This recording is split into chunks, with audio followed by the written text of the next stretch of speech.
Hello, everybody. Welcome back to the Dice Cult for episode 166 of On the Backs of Gods. I am your DM, Jillian. We have our players here today, same as always. We have Kyle, Matt, Katie, Josh, and Greg. I think I'm just gonna jump into things. It's been a hot minute since I've been here, and I gotta remember, honestly, what's going on. But how could I forget? uh, the team made it through 3 days, 3 long, grueling days of a party where they had varying degrees of fun and varying degrees of very much not fun. I'm sure everybody hit different ends of the spectrum at different times. Um, some people were under an influence that made them have a better time. And honestly, maybe for the best, maybe for the worst, but the party could have been worse for some people. Uh, and the party was really bad for others. But currently, the party is a bit fractured, as it is revealed that Russ is working with, obviously, Sindri, but not as obvious. Sindri seems to be this kiln, this Goldchin Joe, however you'd like to refer to him, um, and seems incredibly loyal, as this is the man who saved his life. This man, many people have been joking about it, as like a father figure, and who else would be for Russ? And it seems there's a bit of a problem amongst the team when it comes to this revelation. And after arriving back at the inn,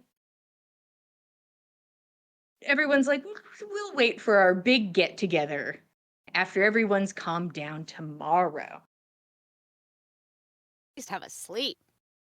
Was that for the best? We'll never know, as we cannot go back in time pre-nap to see if it would have been better to talk then. Before Nyx woke up the next morning, ice creeping further up her face, impairing her eye and her ear, and also mobility in her arm, which is what Russ wakes up to and enters this conversation impaired, tilted, heightened. And the conversation consists of everything pretty much involving Ave. That's the main focus, is everything that happened with Ave. While under the influence of a zone of truth, which everybody was telling the truth in Magically Inclined, except for Russ, who was the only person to fight against the spell, and succeeded in doing so. Once the conversation was turned towards Russ, the situation became a bit more dicey, as threats were made towards Sindri, and people began to question his information and his knowledge of scenarios. And Russ removed himself from the situation, and he left the conversation soon after, followed by Nyx. As Nyx has left the room after this conversation has come to a conclusion. Maybe some people feel better with some people or worse with others, or maybe it's all fixed. Doesn't feel that way. But I'm not going to tell you how you feel about anybody. But Nyx leaves this room with the information of the ritual that took place that seems to be the reason that corruption got so much worse in the East, as a group called the Flies is interested in that information. And Nyx, armed with it, goes and places a handkerchief in the window, a signal for her. It's not informant. You're their informant. Uh, to come and gather information from you. That is where we are starting. Is Nyx has put this handkerchief in that window and is back in the hallway. I would love to know everyone's intent. Just what is the first thing you want to do in your mind? And that thing could be, Jillian, I'm not doing anything until somebody opens a tree and I'm in the woods. And I'll be like, that's great. Or you can tell me something, and once it gets to you, you can say, actually, hold on, I'm doing something else. But right now, I'd love to know everyone's intent.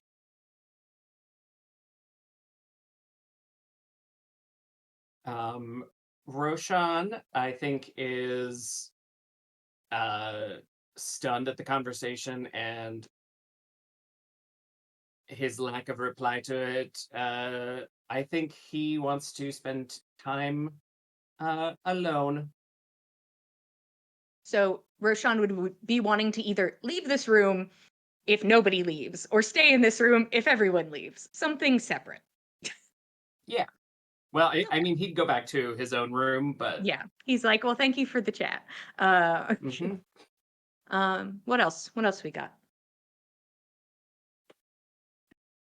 The first thing on Nana's mind following this is she wants to attempt to at least get the team to agree on a time later to sit down and collate everything we learned at this stupid fucking party, because why else were we there? So, she would like to ask for us to, like, pencil in a time.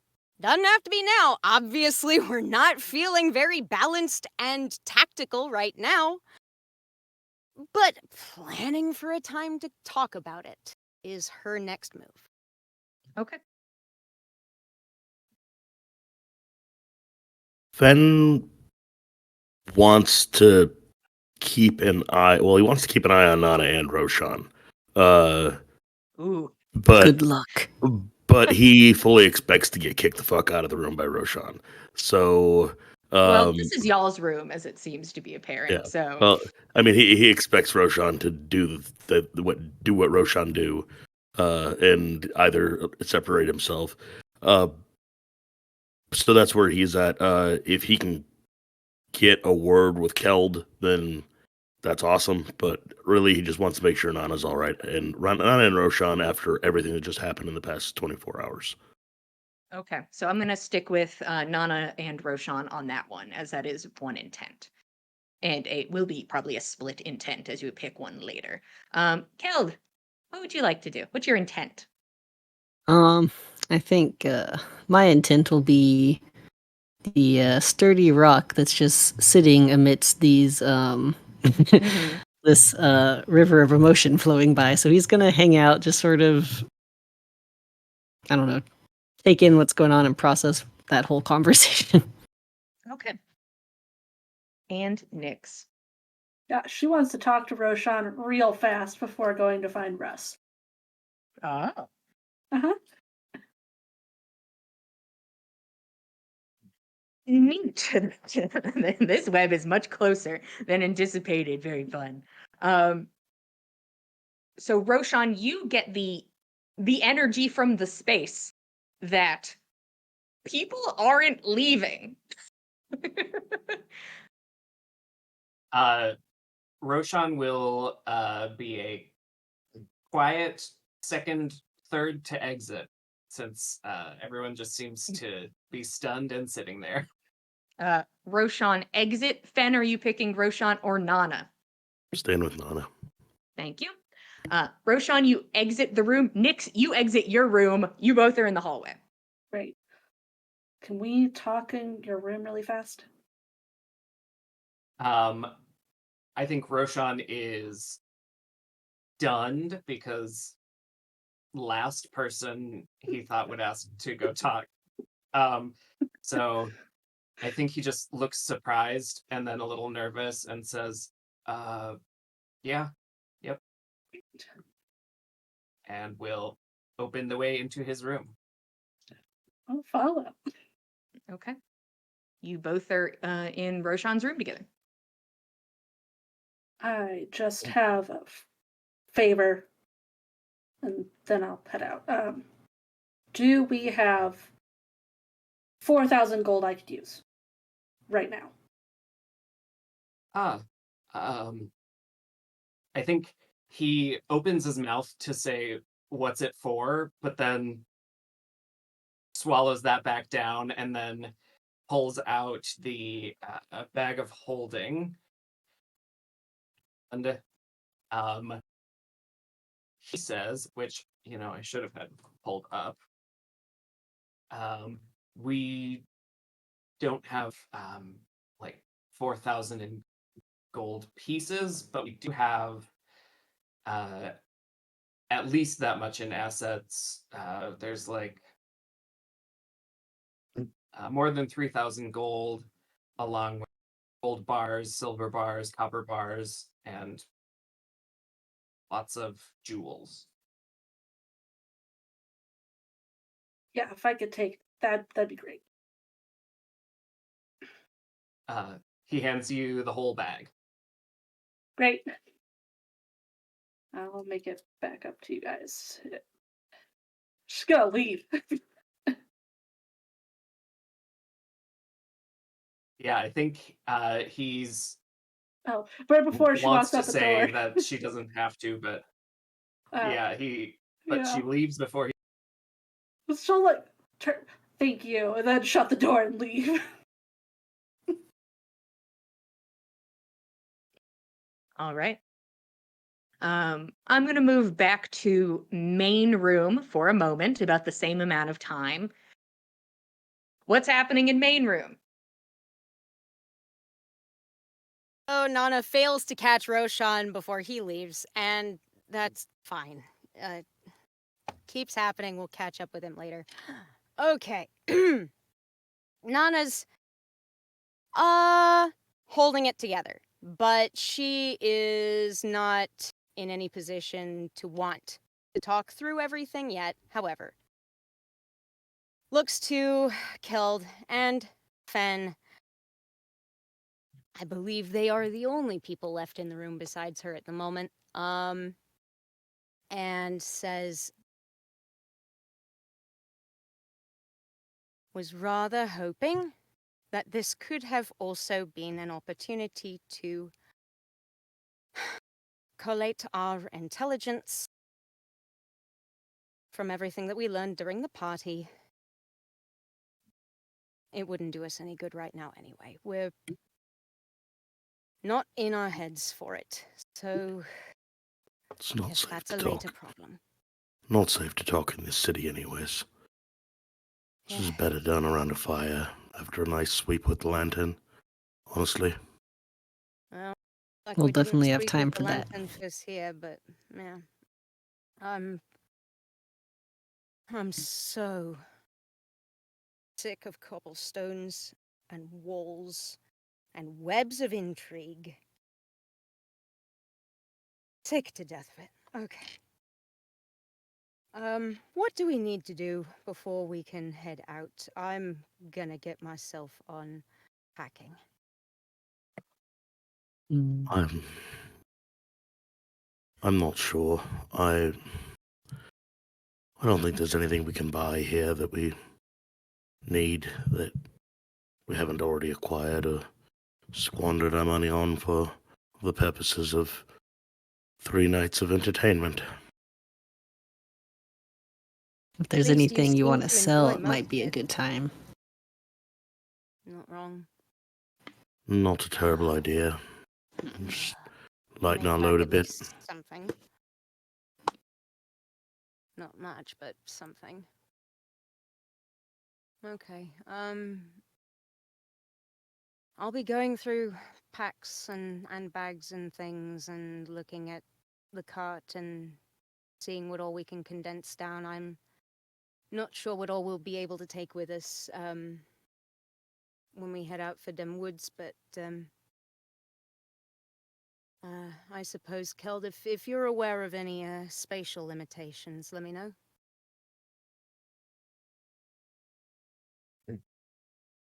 Guess it depends on the tree. Well, which one? Well, I can't imagine it'd be great for us to be going through the one that's in the middle of town. There, it's fine. I'm sure Nix And then has a there's good the one. clump of Nyx running down the hall the other direction. So it was that way and then that way. So Nyx is now on the way, past y'all's door. So you can only assume that somebody running around, maybe one of your party, but Probably. I feel like you're going to see your sister and actually be able to speak with her before any of the rest of us, Keld, so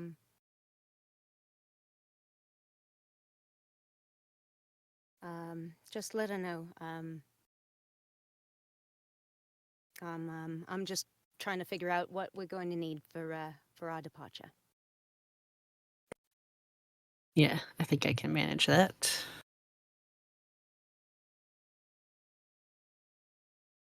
Okay. Well, anything else the two of you need?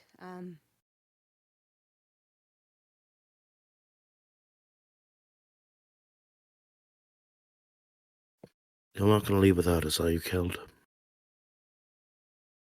Not planning to. Yeah.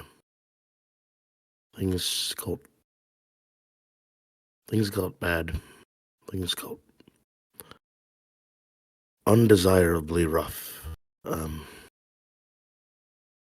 Just don't want to see you and Nix walk away. Is there anything I can help with? Either of you?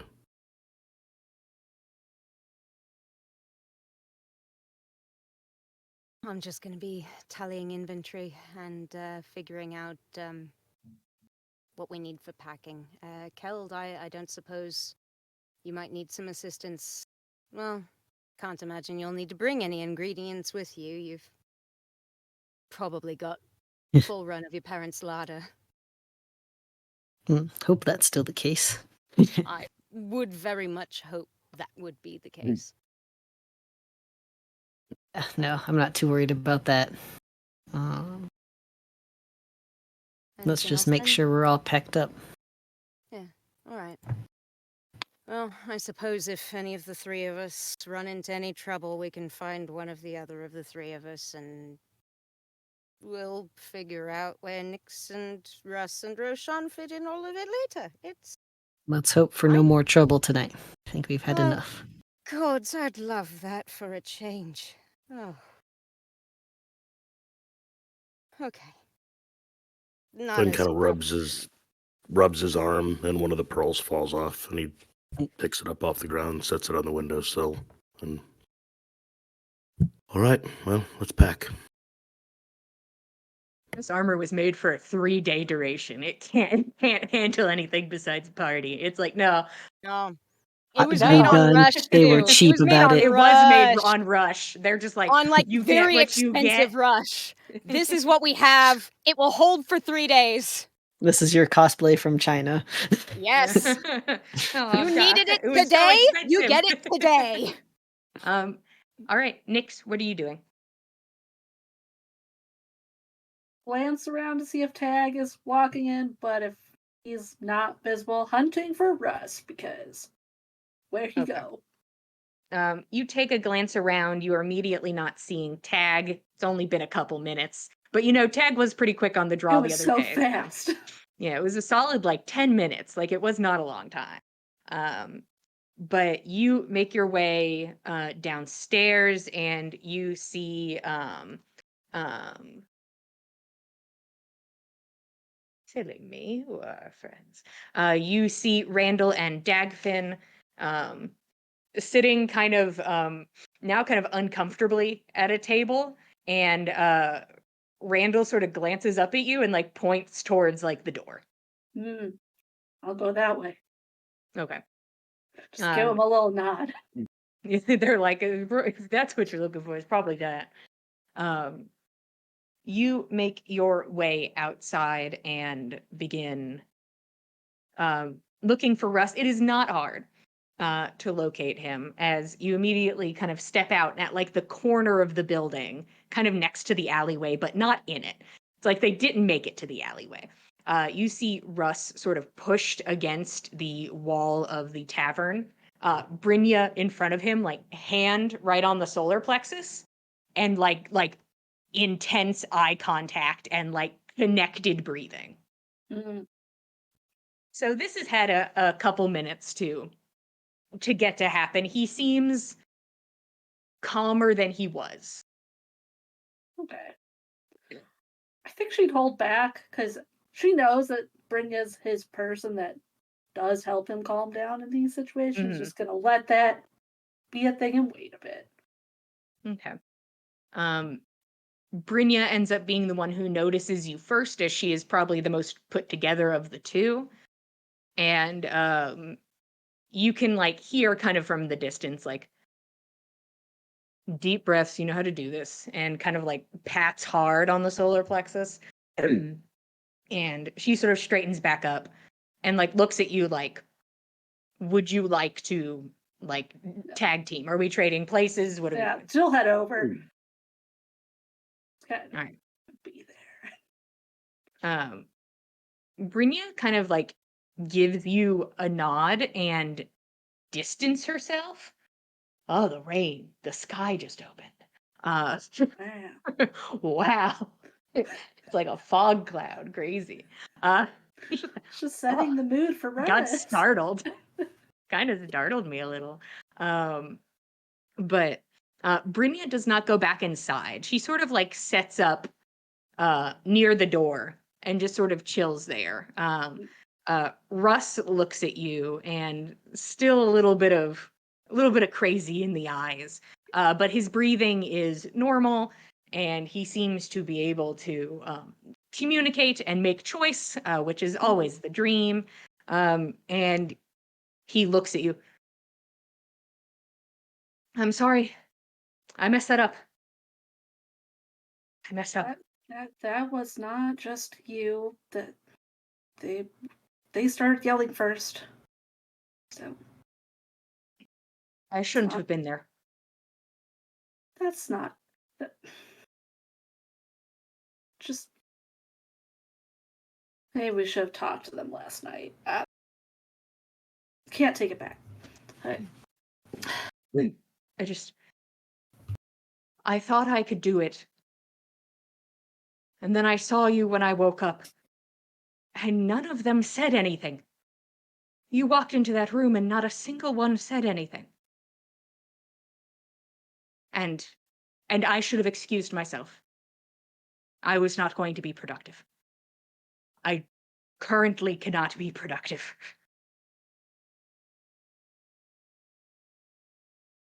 That's okay.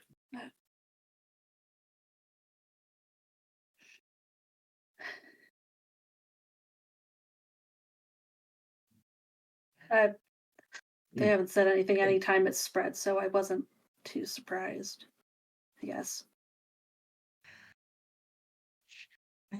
That makes it worse, doesn't it?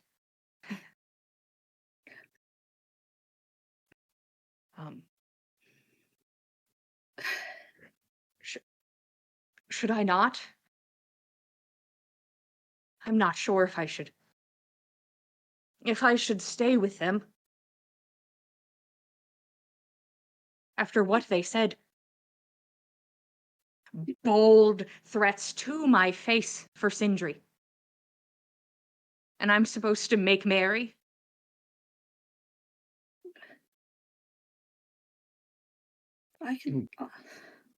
I asked Nana if she would try to be cordial at least. She said that it wasn't, that they would, but I won't blame you if you don't want to go. Nix, I don't want to hurt anyone. If Fen makes that threat to my face again,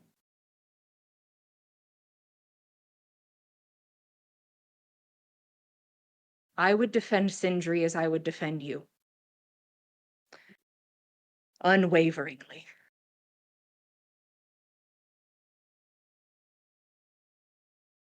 I can talk to him if you want. At least tell him not to say something like that around you. But we'll figure something out.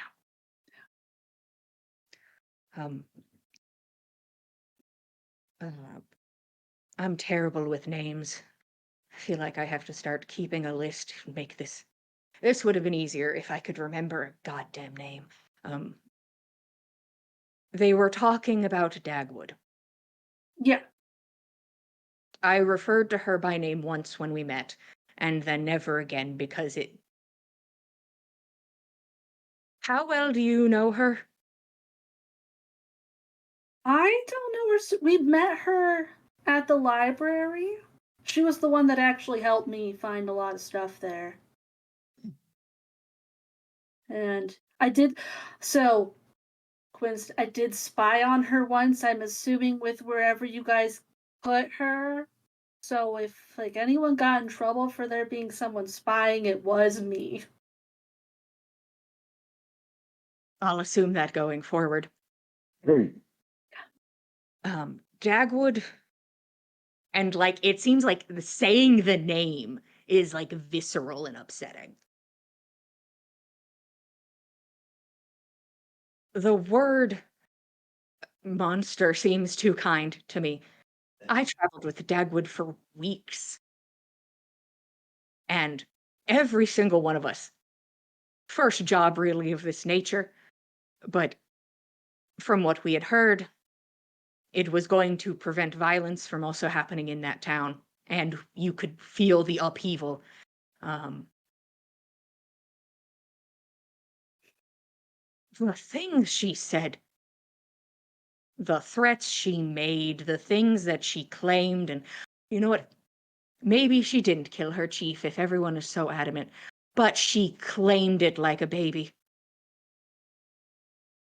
It was. I mean, Gleb hasn't talked since. Battery low.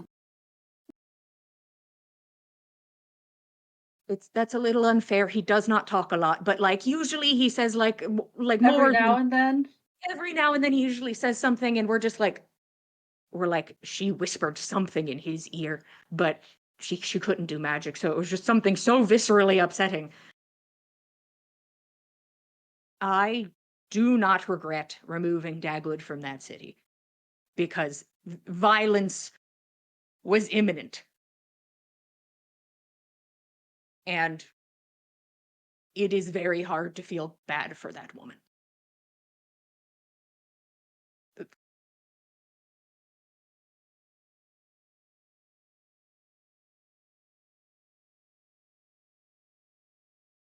Yeah, I can't blame you for doing that. All I really know of her is the little bit from that library, and like she did help me, but doesn't excuse everything else, potentially. And I could be wrong. I didn't even know she was at the party. Someone was given love taps during that fight. Somebody flinging magic, and I don't think it was Nana. Not that kind of magic, no.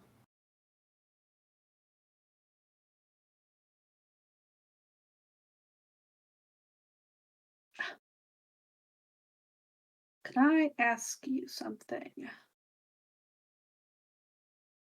Yes, you can ask me anything. Was there something you were trying to hide up there? You were the only one that didn't choose to tell the truth with the spell thing. They don't know that. But we said that we weren't keeping any secrets. So, wanted to check. I understand. It wasn't your magic. It was Nana's magic, and we had recently been in combat, and lines were made known. I did not feel comfortable willingly accepting magic from anyone else. Even though you were casting it, it was not your magic.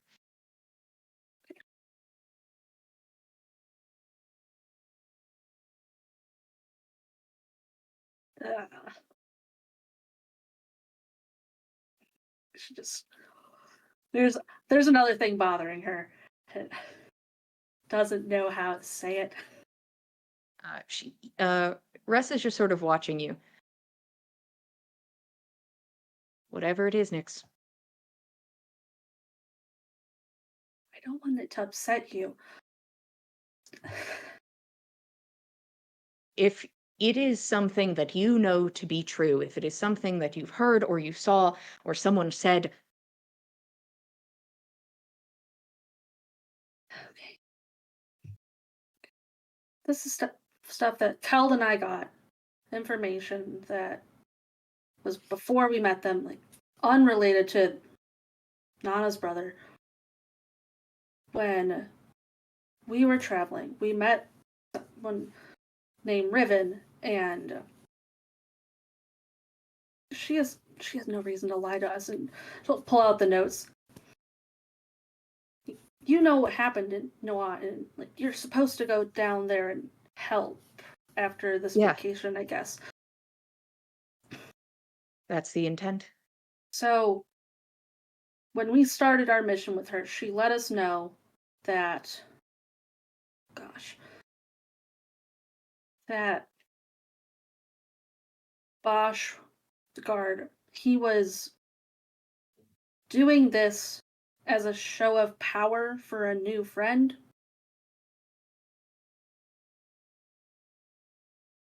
And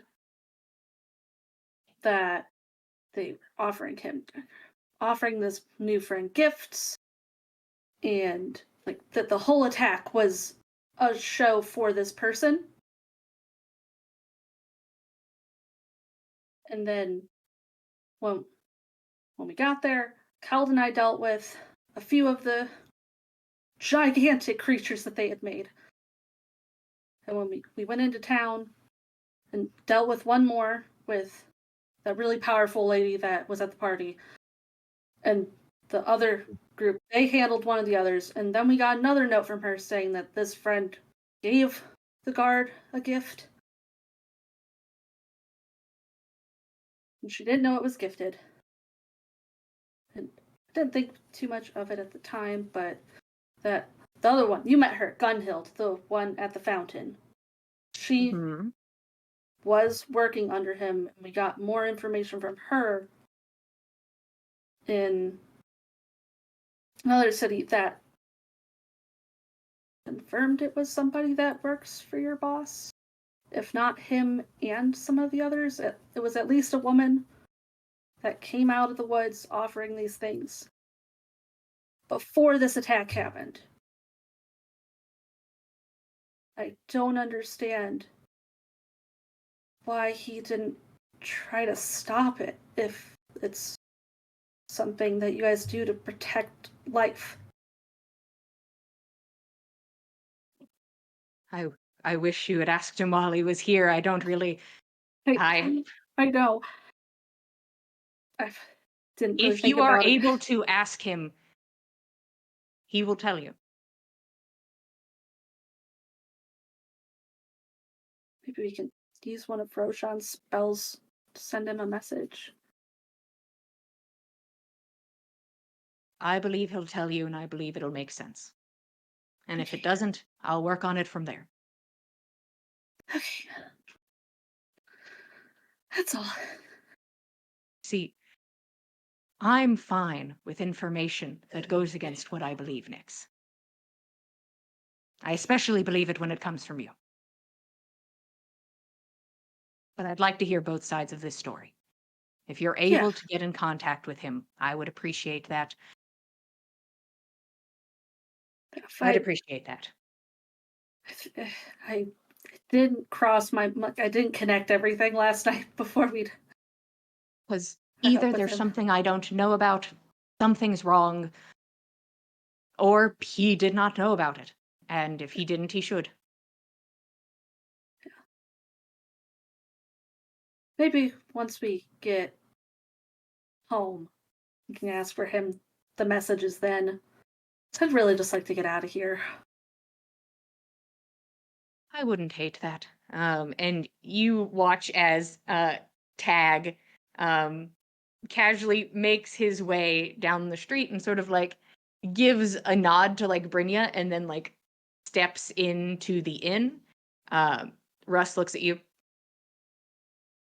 I don't like him. This is your choice, Nix. I don't think we should tell him. If Sindri's going to fix this, it's not going to help if 10 other people know this information and are going to do something about it. So I actually I asked for money from the rest of them.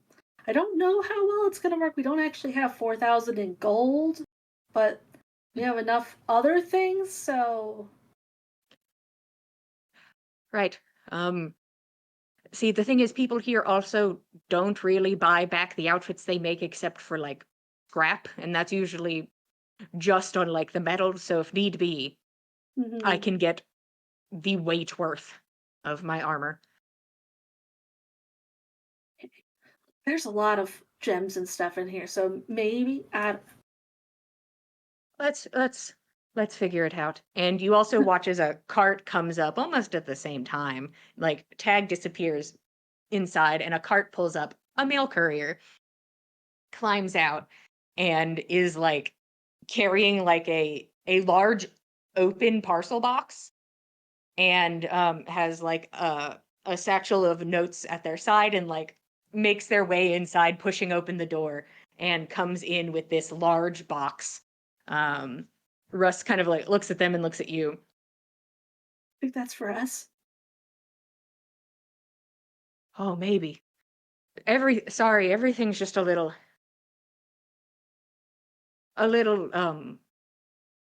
it's a little hard to think. Yeah. Yeah. um Let's go deal with this. And we can go. all right. So the two of you are going back inside. Um, People upstairs who were doing other things, is there anything that doesn't involve being upstairs? Or is it like, I'm going through my shit, I'm relaxing, I'm living the best dream I possibly can? Ben's just packing. Cool. I think for the most part Nana is packing. Once she is mostly done packing, which she'll have spent the whole time in deep thought, I think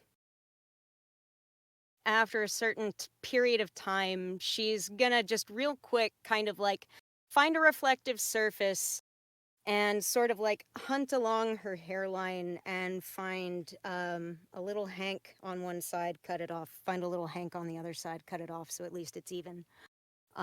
Just like long enough that she can braid strands. She's gonna like tie those off, put them away in her pack to work on later, and outside of that, check on Thick Biscuit. That's it. Cool. Fenn's packing. Keld, packing. Anything else? I think he'll probably just be packing, but he might just take a little detour downstairs just to get some fresh air. Cool.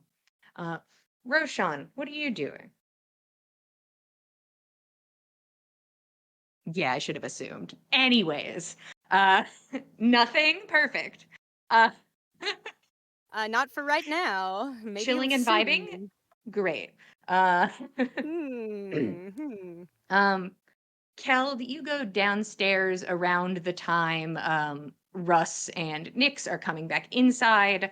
Tag is sitting in the new booth, and is like, "Wow, new booth." And the mail courier is like pulling things out of this like large crate and like setting them on the counter, and then hands like a small pile of letters to the barkeep, and then picks up this like empty box and makes their way out. You can see that there are letters. You can see that there is what almost looks like a vase full of like a feather bouquet. And after you get closer to it, you realize it's not a feather bouquet, unless you want to call it that. It's a bouquet of arrows, with different feathers at the end, different design displays about them. And there's also, it's sort of like letters a pretty weird bouquet. The nastiest, most opaque jar you have ever seen in your life. It is this large jar, probably could hold it like kind of like this, hold it like a baby at your side. Just greenish yellow in color, and you cannot see into it, and it looks like it's been sealed for hundreds of years. There is something visceral and disgusting about it. And you know it's for you. And there's just something in you that's like, that's for me. As the barkeep is like going through the mail, and you kind of hear him go, "Oh, we usually don't get these." And he kind of like squints at like all of you as you come over. And Russ kind of like, "Oh shit, I forgot. Every year. Um people send letters after the party. Like being like, thank you, it was very nice. So some people send each other letters after the party. I've never done it. I always said I would, and then I don't. So Are these all for you? are any of these letters for me? I've never honestly gone up to the barkeep to ask if I ever got a letter, and oops. And he kind of goes over to the bar with you and kind of like looks over at you, Keld, and seems content with your presence. Seems content that you are there. And kind of the guy's going through the letters. And you can see that there's like little descriptions written on almost like sticky notes on each letter. Mm, Hmm. I feel like I just keep looking towards the weird jar. It's just kind of like wub wub wub, just like this, like almost kind of just like kind of knocks out all the sound in the space when you look at it for too long. It's really unsettling.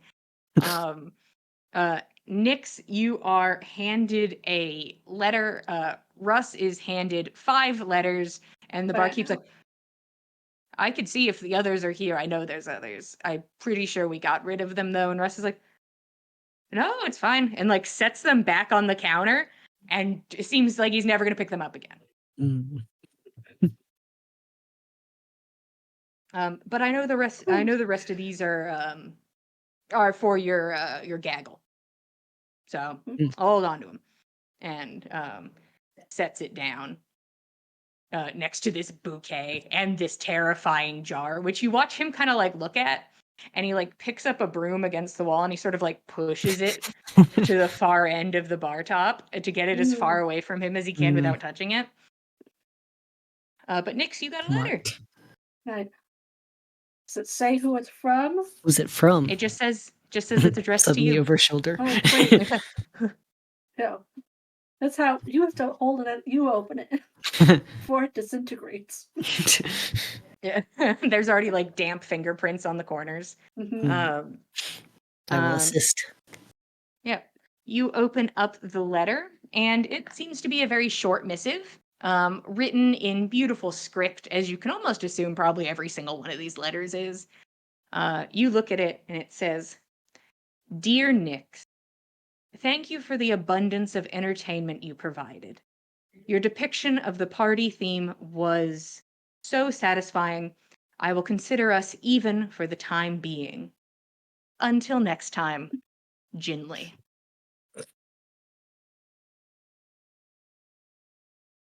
Beautiful. Art. That seems like a good thing. Yes. I'm gonna throw that in the fire. Yep. I don't want Easy it. enough. Mustard gas explodes out of the letter. God, what a good plan. But besides that, there's the jar, which you do figure out is also addressed to you. So the jar is for you. Great. I hate it. I honestly almost like everything that happened before I saw the jar almost doesn't matter. When I look It's at the jar for really too long, bad. I hate the jar. Let's say who it's from. Oh, I only can assume this is our special hag gift. Yeah, this relic. guess. I was thinking it'd be Oh. like a little gold statue or something. I forgot about that. But what does a hag want with a little gold statue, I suppose? What do they want with this jar? I'm not a hag, Nix. That seems like none of I'm our at a loss. business. You just give it to them and hope for the best, I suppose. I guess. It doesn't have any notes attached to it? Besides the verbal statement that from the male person, that's the only thing. Not a single note was left on it.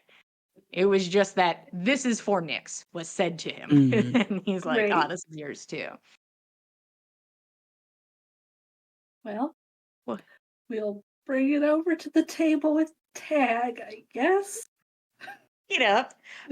It's heavy. You also remember you are now carrying a bag of holding, so you could put it in there, or you can keep. You just sort of like the bag. the three of you work together to just get this into the bag, and you watch it disappear into the darkness. Even worse. For some reason, that's worse. For some reason, watching this thing not be in your sight anymore, 10 times worse. But you wipe your hands at that and hope that you can just go on living. And you go over. Tag sort of like gets comfortable and like is waiting for you to start the conversation however you want, and just seems to be waiting. So, we're gonna go with the money option. Oh, okay. Yeah. You really held out as long as you could on that one. Yeah. I appreciate that. A little annoying for me, but I do appreciate it. I get it. At least I prefer platinum if that's the case. so we don't have all in Okay. coins. I have a lot of gems and these I should start pulling stuff out.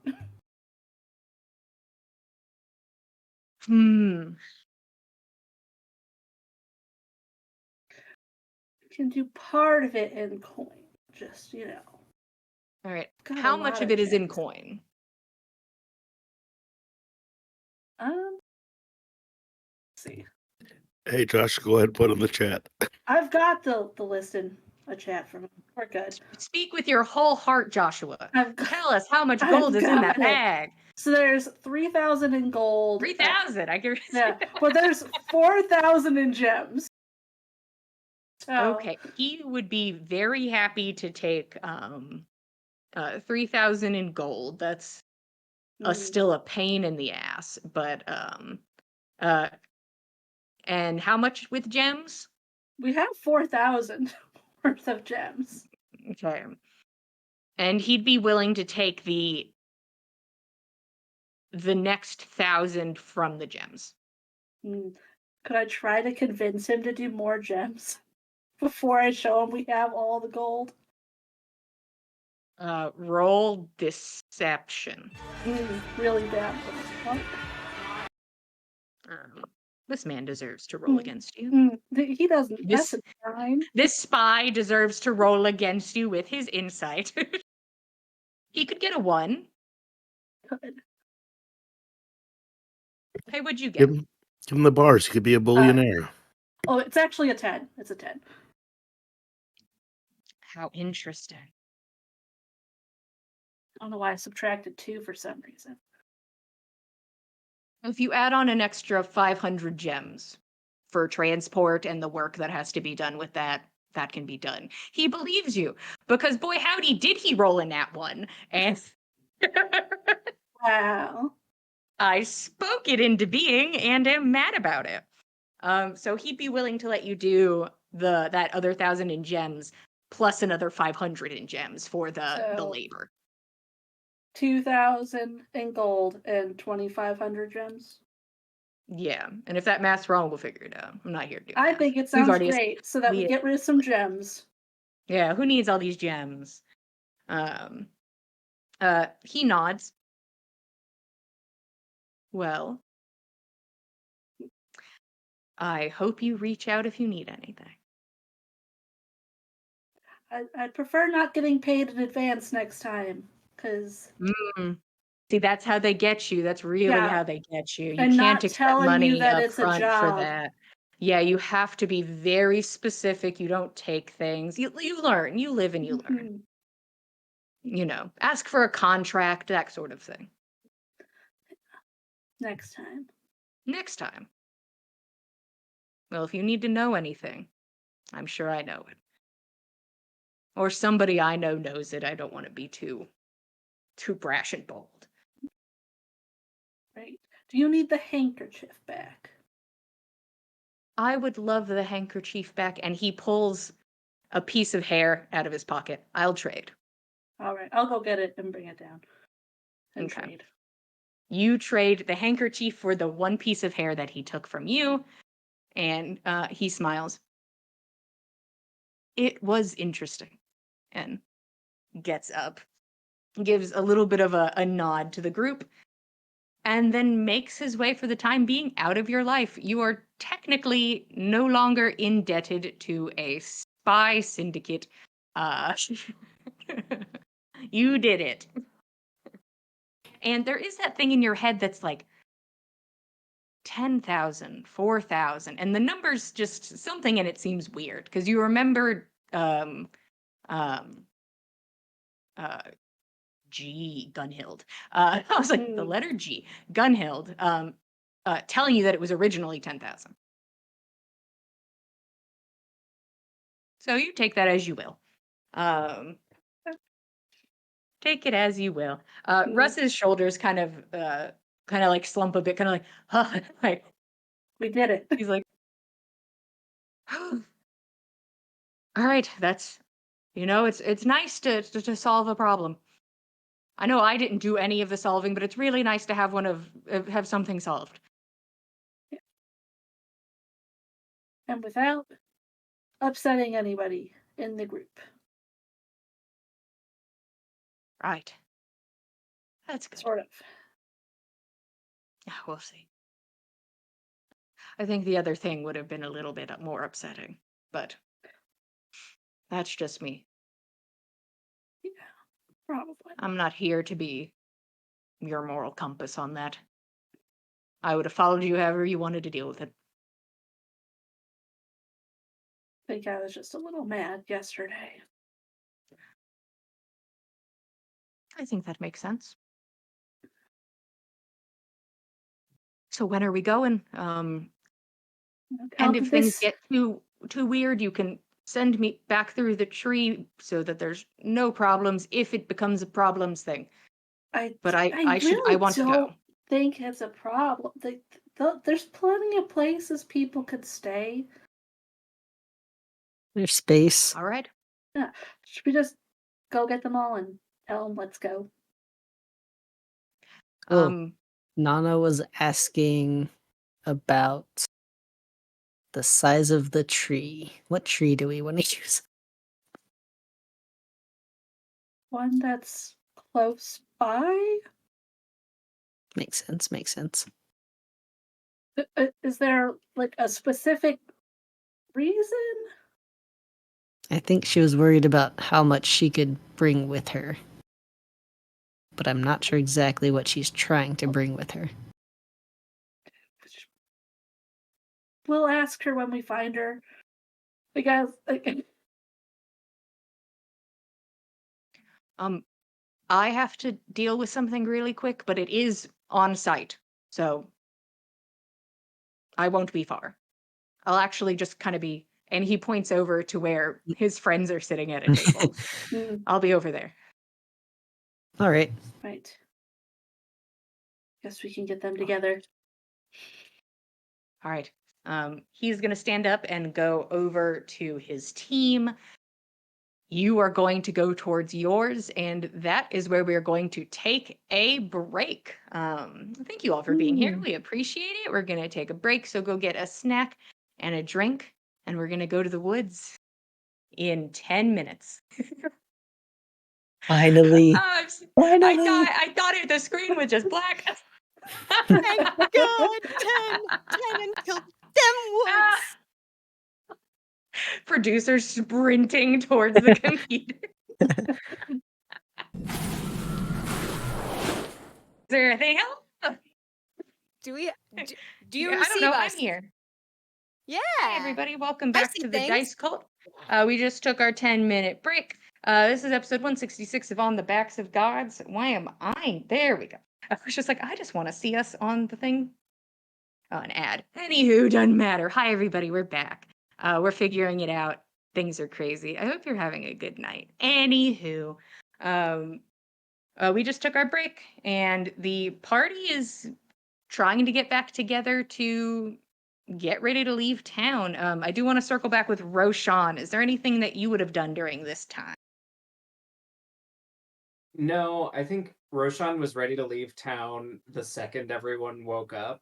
So he goes back to his room and like sits on the bed and stares at the floor and then lays down and stares at the ceiling, hoping somebody's gonna come knock and say it's time And to go.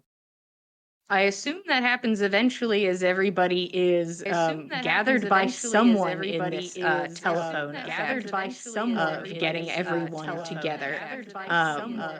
While this is happening, people are able to, if they go downstairs, get glances of Russ talking to his companions at the table, and they seem to be kind of like leaned in and talking kind of hush. And towards the around 10 minutes that he was saying that it would probably take him, he stands up and Dagfin stands up, and Dagfin extends a hand towards Russ, and Russ grabs him by the face and kisses him hard on the forehead, and just like kind of pats his arm hard, and they say goodbyes to each other, and Dagfin leaves the tavern alone,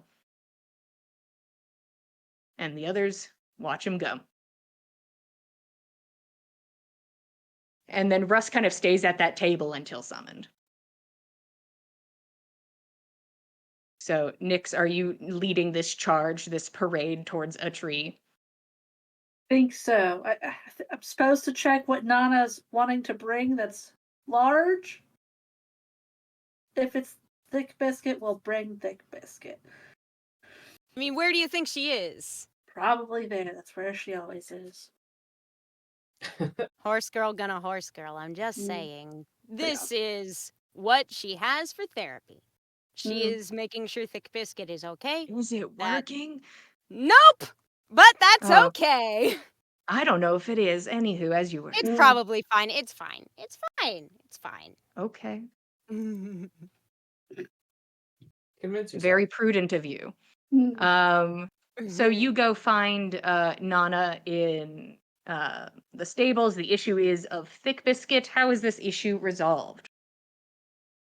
I assume we're polymorph in this horse because I don't want the horse to be left behind outside of the tree. You guys don't want me to describe bisecting a horse? You guys don't want that? No. All right. Do. Not Nothing. I mean, I'll with give it to Nana you. where she's at It would right be a now. dice choice. Wow. It'd be bad. Gonna kill her therapist. A horse divided cannot stand. Exactly. That's True. very Because it needs the other true. set of legs, or it is just really a It problem. does, and by golly, Nana needs all the support she can get. So, yeah, she's fine with the polymorph idea. She is going to have speak with animals going, so that Thick Biscuit is aware of what's happening before it happens, and while it's happening, just so that Thick Biscuit isn't just panicking and confused. You know, I mean, as best she can, she relays like, you're gonna be smaller, you're gonna feel a little different. I'll carry you and we'll get you through a shiny thing, and you'll be in a big forest, and you'll get to graze on a lot of really nice grass. Sounds convincing Nix, to me. what do you turn? What do you turn Thick Biscuit into? Yeah, we're in the cat phase, so I think this is a smaller cat, though. Yeah. Yeah. Thick Biscuit's now a cat for an hour. Yep. My God. Nana's kind of okay with that. Yep, she will just kind of like cradle this cat and stroke it, and she is okay. She's Great. kind of getting ready to set up with the cart and We're thank not you, taking that cart. next. No, no, no. Oh, not the cart. That is not going to go Right. through a tree. If the horse can't go through a tree, a cart certainly can't. Of course. Oh boy. And what are you I'm guys gonna do? sorry. Push it? Yeah, no, Unless we there's make no the no cart way the we'd be size able of a to get it. small horse. A cat. It would be a Anybody cat-sized have true cart. polymorph? No. Ooh. I have not. So no, this is fine. Thank you, Nix, very much. Really. I think it'd be good for us to have thick biscuit. I'm not trying just to be selfish. I think having a mount along might be good, just in case. I don't. You're probably not gonna be able to take her into the woods, but our town you can bring. Yeah, you'll see. Sort of figured you probably had stables and things. Place for her, but it's fine. Okay, I believe you. Let's No go trouble get at the all. others. Okay. And Not there over is with a montage of awkwardly gathering the team. Mhm. Woo! Yeah. Awkward. Yay! We all Is there definitely want to be anything here. else as you all Ooh. gather at Nix? What tree are we gathering at? Just the closest tree that could fit a human through it? Yeah, probably. It's just a Okay. tree. It's just the closest tree that is shoulder width at minimum for Keld. Mm. Yes, I guess. Whoever's broader. Keld's probably broader than Russ. So we take a trek outside of town and find a tree. We find a huge tree. Yeah, Keld middle of can town turn might not have sideways. that big. He can I like shimmy skip through. We've sideways. only He can got just shimmy 6 through. seconds for all of us. Oh Can't do God, that. no! We're I not would bisecting your brother any more than we're bisecting the horse. I mean, I'm sure it'll be fine. You find a tree. Cool. A tree that makes you feel like everyone could get through it in time. Great. Russ is currently like now reintroduced to like the awkward scenario of having to be in this group again, and is just sort of like standing at a distance that is not awkward, but is like obviously like I'm giving you guys space is definitely apparent. And Russ just sort of kind of sticks to the side and is waiting until he has to run through a tree. Keld will An go first. insight- Yes, Nana? I just want to know, does it take an insight check to tell if Russ wants that space reciprocated? I think that is up for you at this juncture to decide. I would kind of like to take in Russ's vibe. You're picking up that he made himself separate at this juncture, but is making space between you. You don't know. That's what you are able to pick up on. You don't know exactly why or what he wants. Okay. That cannot be gleaned. All right. Okay. I mean, Keld, it sounds like, is leading the charge. Yeah. Nana will like gesture to Nix and Russ, like, Yeah. Last time you guys told me you would want warning before I cast the spell on the tree, so this is your warning that I'm casting a spell and you have to go quickly. got it. Ready. Yeah. Everyone after me. No. Oh, Nana's got Ben thick is biscuit. totally taking his 3-point stance. Like Ready to getting run. ready to go. And This is a never competition stray. at this point. Nana's got thick biscuit in a little papoose just to make sure they stay all snug and stable. Great. Mhm. I'll cast the spell. All right. Run. And everybody right. runs. Woo! In we go. I believe in a handful of adventurers' ability to run in a straight line in 6 Mhm. seconds. Mhm. If you had had thick biscuit or a cart or some weird thing or like 12 people, then we'd talk about it. But like for just a handful of people with nothing, basically, it's fine. Nix, where did you take us? I would say it was slightly outside of town, so we're not terrifying anybody Yeah. by coming out of a tree. because Uh, she was not able to do this when she left. That's true. Yeah.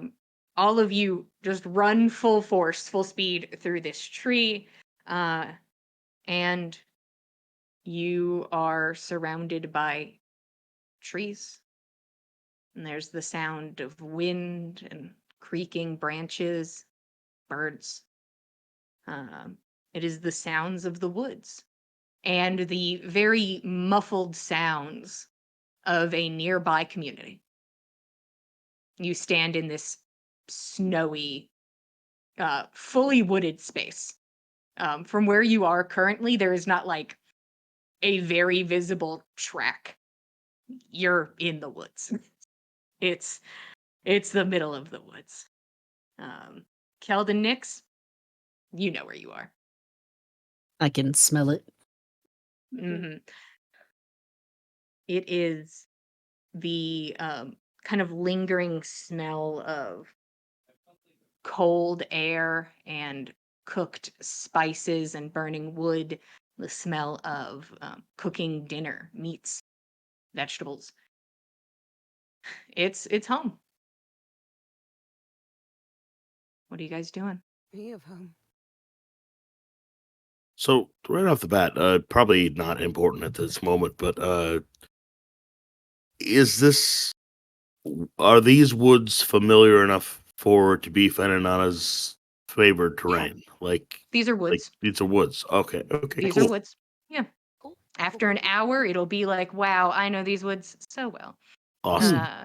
Like Roshan it's like also I've does lived that, here. right? Sure. Yeah, Sweet. sure. Of course he does. Sure. Mm. Make me a nice roll to see. When we get to it, we'll see.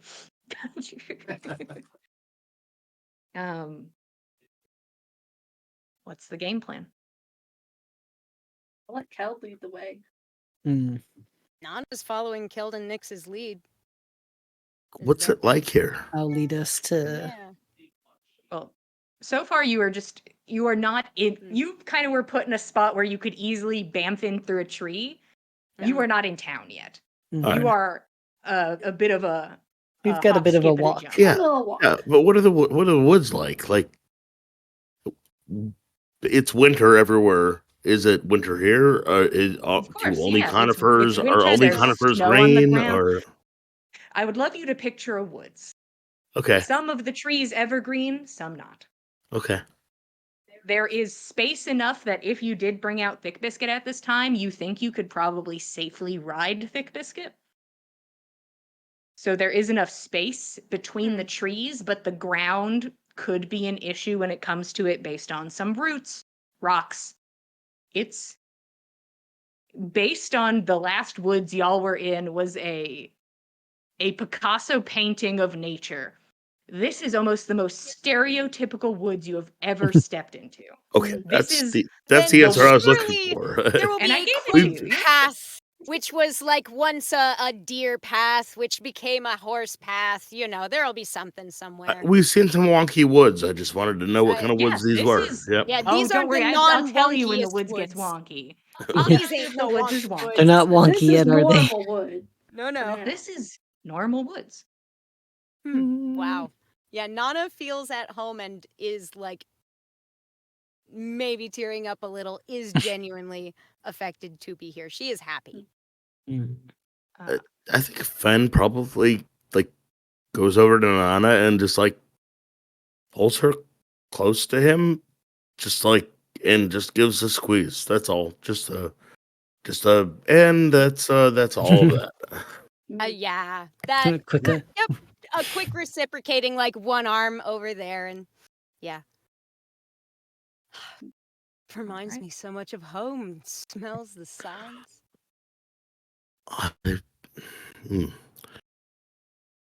It's so good to be out of the city. That's right. We don't know much about your home. Mhm. I'm Oh. glad there's something similar. It's not far off of this. I think most of us are the same, honestly. I think outside of town, that's a city, not a town that we left. I'm just glad to be here, and And Ven just like takes in the smell of the evergreens, the whatever's there. Like, This oh is sage for the soul out here. yes, This is so nice. Good perfume. Russ is very quiet, but does kind of like move over more, like kind of like circumvents the group and is like closer to Nyx. It's kind of like I'll go stand with the leading wife. party. I think I'm gonna go stand with. With a wife. Yeah. I think she's getting a little impatient because we're right there. Battery and critical. Raises his hand and No, yeah. starts walking. Of course, we Yeah. should. I was assuming we were talking and walking. Yeah. Nana is ready to go. I thought this took like 15 seconds, but Charging battery. You Talking guys have and a walking. few minute walk. Yeah. You guys walk, the sounds of community become more apparent. And as you approach a clearing, you begin to see quaint homes and businesses built in this large clearing area. What looks like basically fully surrounded by the woods. From your angle, it is like this is just a tiny little cul-de-sac in the forest itself. You can see that the homes range from being on the ground and made from wood and stone to being made in the trees to kind of utilize the space to accommodate the growing community as need be, as building outwards seemed to be harder than building upwards. As you get here, the smells become more prominent. The smells of cooking and burning logs on a campfire, perhaps, home hearths. You can see as you get in there a handful of people who are busy at work. At this juncture, it looks like the community is a very high percentage of furbolgs. There seems to be like more that in a lot of places you've been, it's been like humans are usually like there's a lot of humans all over the place. There's some, but they do not seem to be the main lineage in this community. People are busy at work. You can see some people are carrying tables and chairs. Others are holding banners of yarn and foliage and draping them from branches. You see a small gaggle of children run past, laughing and chasing each other. One of them, a little kobold kid, just like trying to keep up, but seems like kind of uncomfortable, like with their shape, and their tail seems like they're getting used to the weight of their tail and seem to not be the best at running as fast as their friends yet. You can see anybody with a passive perception of 18 and higher. You can see that there are a few archers in nests in the trees at the perimeter.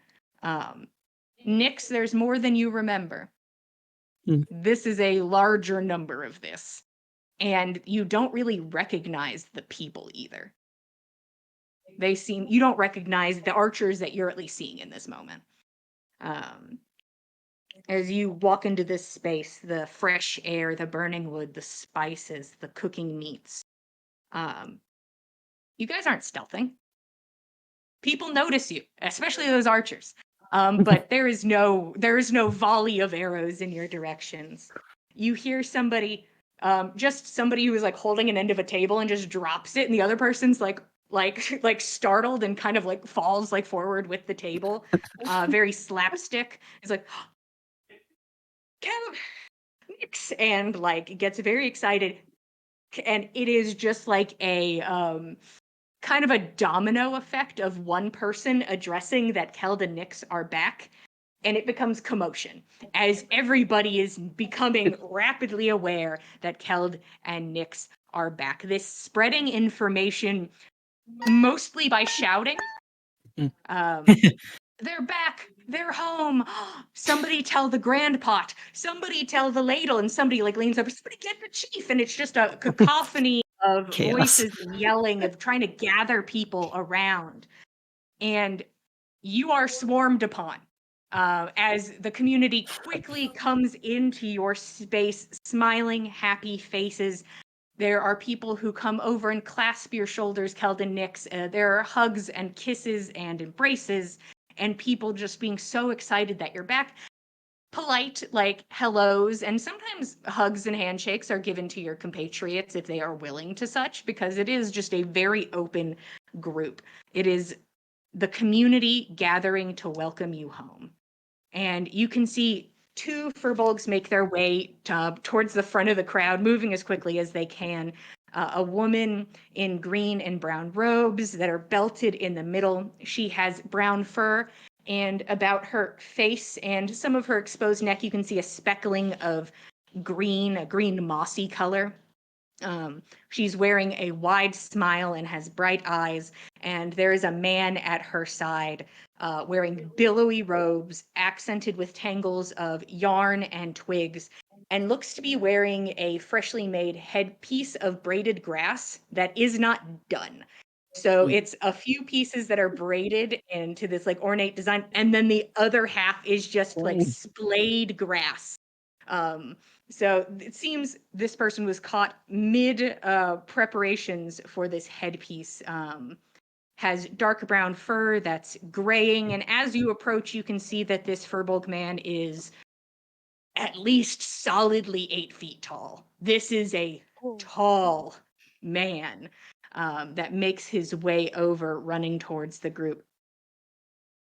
And you can just hear their voices now kind of breaking through the group. My children have returned from their adventures, and you hear the woman, my babies, and it's just this like gaggle of people so excited.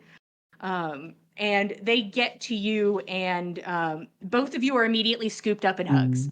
It is like almost like you are just barely perceived for that. It's just that they needed to get hands on you. They needed to hold you and be near you. And they grab onto you and hold you. And your father looks to you. What a fortuitous day indeed. There's much to celebrate. And just this big smile. What's the celebration today? Well, and you see they both stop. It's as if at the same time they stop and both of their focus go to Nyx. And your mother looks at you. Nyx, what happened? And she looks to Keld for an explanation and sees your lack of hand. Keld, what happened? And they both are now frantic as they realize both of you are incredibly damaged. That's a story. We've got some stories. Both of it's a lot. We can wait if you're okay. We're okay for now. What are we celebrating? And your father smiles, now kind of brought back into this. Well, and he kind of adjusts his big grass hat. You're all untwined. I wasn't able to finish, and then they told me you were here, and everyone says, go get the chief, and I thought there was a problem, and he just smiles really big. So I came running, and what a surprise indeed. Surprise. But today, and kind of looks over at the displays. Today is a very special day for Grilly. Today is Grilly's pot mitzvah, and just these big smiles all around. Good timing, huh? There's much to celebrate. And then takes notice of your group. Everyone is welcome, of course. Please introduce us to your friends, your companions. Yes, we brought some friends. Please. And like waits for the two of you to introduce them. She's been holding Russ's hand almost the whole time in between hugs. This is my husband, Russ. You see what I can only refer to as a stoic face of a father as he turns his focus to Russ. This face that was this big smile immediately becomes very stoic and paused. And Russ looks up at him. This man who is 8+ feet tall. And he looks up. Sir, it is. And you watch your father grab him by the shoulders and physically lift Russ up. And he starts walking. Oh! And Russ just is held and just allows himself to be held and carried away as your father just walks off with him, quickly followed by your mother, who looks to you, and the community follows after their chief. Come on, guys, come on.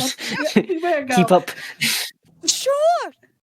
What's happening? And you can hear everybody murmuring to each other. It's like being have at a a guess. concert almost. Mhm. And it's like, the chief's daughter's married.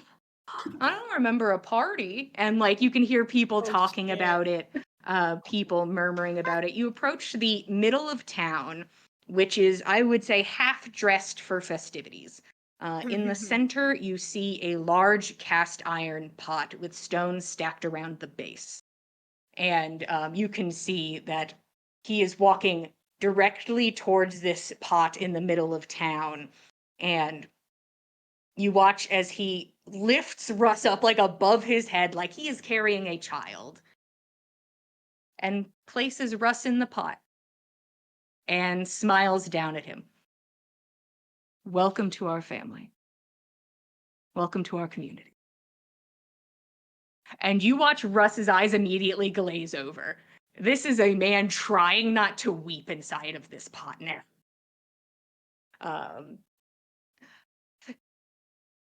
Thank you. And just like looking up from inside the pot. And everybody starts cheering, excited that that there is a new member of the community. With gentle, choked sob sounds from Russ inside of the pot. Your mother looks to you. Your wedding should be celebrated, and I'm sorry we weren't there for it. We will talk about that. And she smiles.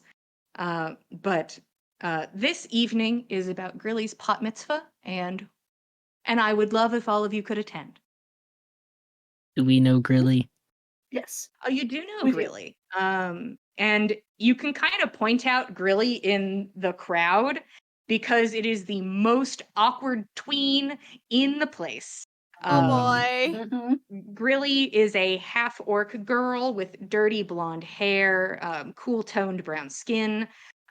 It's somebody who is coming into their body. Their arms are a little long, their head's a little big, they have acne. It's a tween. Just starting to become a person, really. But you can see is sort of equally excited and embarrassed about the attention and what's going on. And as people continue to come over and greet and be kind and talk to you, people remember that they do have things to do. That it is very exciting that the two of you are back in town. But also, today's about Grilly. And Grilly has to have their pot mitzvah. It's important. Russ is still in the pot. He has not left. He doesn't really know if he should leave. He just kind of stays in there. And people Like he can start stay to there as long as he wants to. kind of spread out a bit. And your father sort of like clasps both of your shoulders with this long arm, this long spread. Like you guys could have been not Got very him. close. Could have gotten both of you and just, there we go. Yoink. Are you staying? How long are you staying? At least a few days. All right. Good. And pulls you both in and kisses both of you. I love you so much. And the ladle kind of leans in, your mother. Kisses, and she smiles big. And your mother kisses you as well. And she kind of turns to the group. Well, are you helping or not? Cool. Of course Definitely. we are. What can I do? wherever you need us. All right. And she kind of like puts a hand on the back of their father and kind of forces him away. Go on, chiefly duties, and like pushes him Yeah, onwards. go finish your hat. His thing. Right. Huh. And looks gives good all so of you far. like a nod and an acknowledgement and just a big warm smile, and then makes his way away. You can see that there are people putting up something that looks akin to a maypole. It's just as many festivities as they can cram into one space. That seems to be what they're doing. They're like, how cool can we make it right here? So somebody's working on that. People are working on decorations. The ladle steps forward. Hello. It's nice to meet all of you. I'm the ladle. And I don't think we got your names. And if you all would, you all say your names to the ladle. Of course, yes. Fen will give a deep, polite bow as he gives his Nana name. will, give a sincere bow of her own. She smiles and does kind of like a little like hand wave, like no need. Give me a moment. And for a moment, the ladle walks away from you, and it's just you guys in the middle of town. Wow. It doesn't feel real to be here now. It's been too long. I keep thinking I've been pinching myself, and I haven't woken up yet. Okay, so it must be real. Mhm. I think so. I'm gonna go get him out of the pot. Mm. Do you need any help? Oh, no, I think he can get himself. I just think I need to be there so he can know to get out of the pot. All right. Doesn't have to stay there. We'll give her space to do that. What was the kid's name? Grilly. Really. Really? All right. But you all are kind of like in this space. Nyx is going to go towards Russ. Keld, are you staying with the group, or you're like, you guys got conscripted into work, bye, and goes somewhere else? What's Keld doing? I'm gonna stay with the group. I'll Okay. probably sort of like start showing them around / looking for something for us to help with. Yeah, for sure. Keld, you are welcome to actually instead point people in directions of things that need doing. Mhm. You know that large sums of tables need to be moved, and you can point Nana and Fen in that direction with their big, strong arms. Yeah. We do a good team carry. We do a good team carry. Team Listen, lift. if enough people grab the table, You're taller. You take the front. 1, 2, and 3, lift. Yep.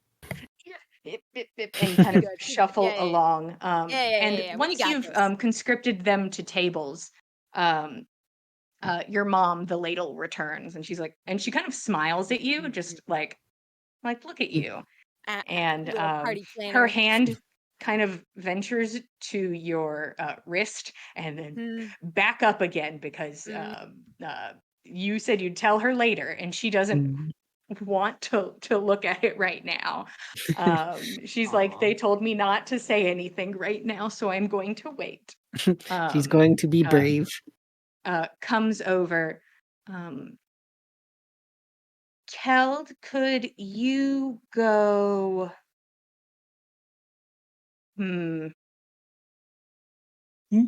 Would you go check with, and you can see her like almost like a Rolodex of the community in her mind. It's like Keld and Nyx, she could name every single person in this town. That is not something that could stump her. And she thinks, could you please go find Tish and pick up my order for me? Of course. And she smiles. Thank you, sweetie. And looks at you, Roshan, the one remaining member of the group. And I think Roshan this whole time has been really distracted. I think he's got eyes wide and tired, and he's just looking for where his sister might appear. And I don't even know what time it is, but I would that doesn't say matter to Roshan. we're kind of in noon adjacent, probably. It's like it might be noon, but you told her early afternoon, so it probably be afternoon. So Yeah. still Uh, time technically. I don't think that soothes him at all. I think he's still Perfect. really just trying to take everything in so that he doesn't accidentally miss her. Yeah. But Mhm. looks at the ladle and says, "Yeah, how can I help?" Follow me.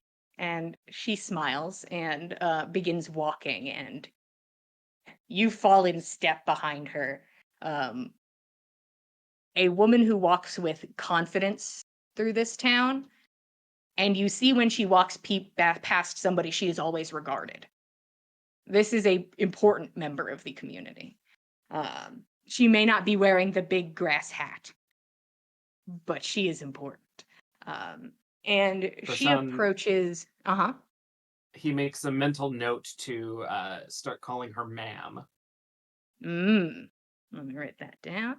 Um, she approaches I'd say a quaint home, could fit a small family in it.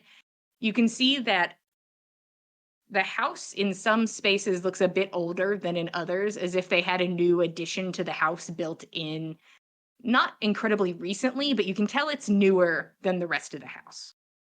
And she stops and goes inside for a moment, and she comes out with a stool in kind of both hands, and she takes you around the side of the house and puts the stools down next to containers of potatoes. I got incredibly behind on this, and I was hoping you could peel these for me. Um, Absolutely. And I think Roshan will uh, immediately press his hands to the joints of his arms and summon an unseen servant to Hmm. also help with potatoes. And he'll sit down on a stool and keep his eyes wide while he peels potatoes. And in the background, Nana and Fen are carrying tables with a group of other people, just like waddling by. Um, Up. and she's like, she hasn't left yet, Roshan. She kind of stands there for a moment and is watching you, and you're like, well, she should. She should see if I have good potato peeling technique. This does make sense to Mm-hmm. make sure that I know what I am doing. And she watches you.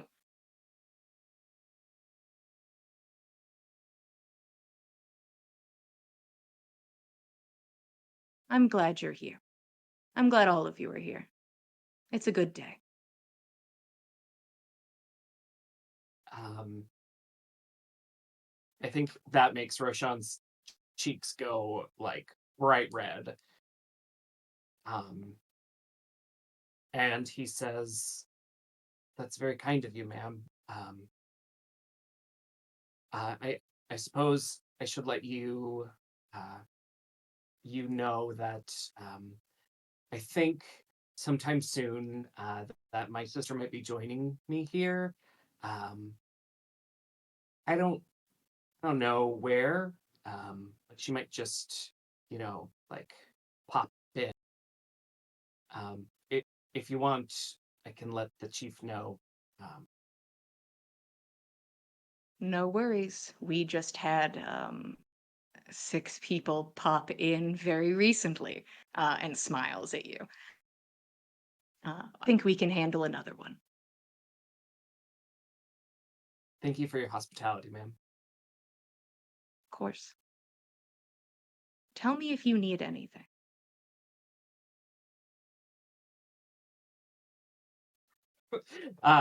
Wow. Yeah. John,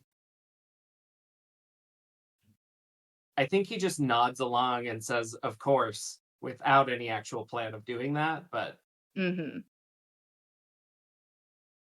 And she sort of watches the unseen servant's position for a moment, watching this potato in real time get peeled by magic.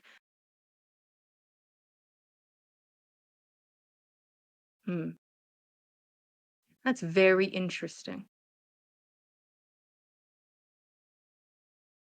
Hmm. helpful around the house for sure. I bet. I bet it is. I'll invest in one. And she smiles a bit. Well, I'm going to go get you a drink. This is still hard work, even if you get to sit while doing it. And she's going to start Um, making her way off. And she kind of stops. Thank you, ma'am. Of course. And she continues off. Nyx, you approach the pot that Russ is just sort of like slumped fully into and is just he's just fully like arched at the bottom. And he like looks up at you, face a little wet around the eyes and cheeks. You don't have to stay in there. I was a bit unsure of where I should go. Wherever we can find that needs help. It's pretty much anywhere. Right. And kind of slowly pulls himself out of the pot and climbs out and looks around and just kind of is taking it in. We could do like a mini tour while we look for something. And if we pass my mom, she'll tell us something to do. Yeah, it's like you Or- summoned her. It's like you Yeah. summoned her into space. Mhm. Or my mother, and you almost like can turn and know And she there will she be there is. approaching. That is Um, the mother instinct, you know. It's in the handbook. She comes over.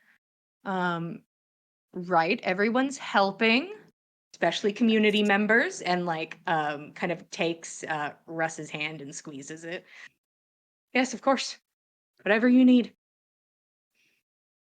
I think, and she looks over at team tables, which is a few people, there's multiple team tables.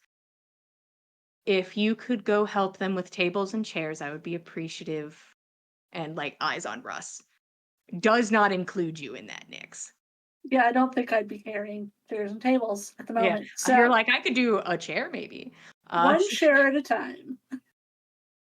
And looks to Russ, and Russ like looks at you, Nyx, and like squeezes your hand. Right. I'm on team tables and chairs. Mhm. I'll find you later. Yes. Right. And he makes his way over, particularly picking a different team of tables and chairs. There's a few groups to pick from, does not pick Team Nana and Fen. But you guys already have a full team, so it's not the weirdest thing. He picks a smaller team, just one that doesn't have you guys in it, and goes to help move tables and chairs. She looks at you. All right, Nyx, let me find you something to do. All right.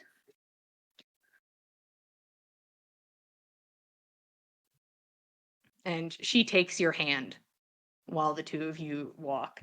Hmm. He seems nice. Yes. I feel like we have a good bit to talk about at some point. It has been a whole year. Did you guys find I put a letter through a tree and stuck it on. I didn't know if you'd find it. We tried to do that. I think we did get a mysterious letter on a tree now that I think on it. That was from us. Oh, she smiles. Very fancy. and you can just appear in the woods willy-nilly. Now I can. And I had to wait almost 2 years. It's a newer thing. Oh, I see. Like anywhere I've been before, if there's a tree, I can go through the tree to another tree that I've been to or seen. Oh, well, I'll expect more strange letters then.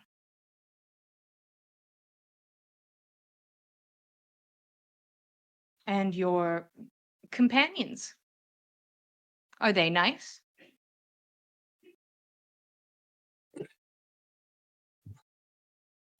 They can be. Hmm. Going through something? Been a rough few days. Weeks. Hmm. Gesture to this. I am seeing that, and I don't think there's ever been a moment where I didn't think she's got that. And this moment is no different. Whatever this is, we've got that. And by extension, you've always been a good problem solver. You may not describe yourself that way, but problems seem to get solved when you're around.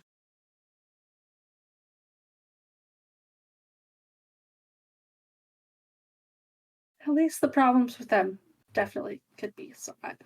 I don't know if we'll be able to fix all of it. We're going to fix what needs mending. And tell me if I was right about this. And you see that you have walked towards your home and have gone around the corner, and she is now motioning you towards Roshan, who is peeling potatoes. If you could help him, I would be so appreciative, Nix. Of course. Yep. Can do. Thank you. Now, let me go make sure that your father isn't distracted. And she gives you a kiss on the cheek. Hmm. And then she is going to march away, very content with herself. Sit down and peel some potatoes. Facing away from this guy. Hunched over, peeling potatoes. I have to imagine she like runs into the invisible potato peeler and like who's trying to sit on the seat, but Oh, just okay. I moves. guess I'll stand. Fine. Oh, you can no, that was my fault. Sure. I Sit think down. it's really quiet from Roshan for a good 3 potatoes. Mm-hmm. It's reciprocated. Just awkward silence. And after a few potatoes, I think Roshan says,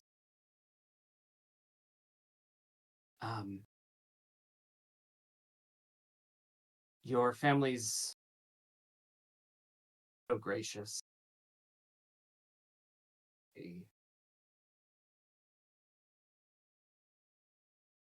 Thank you for bringing us here, even if we're not,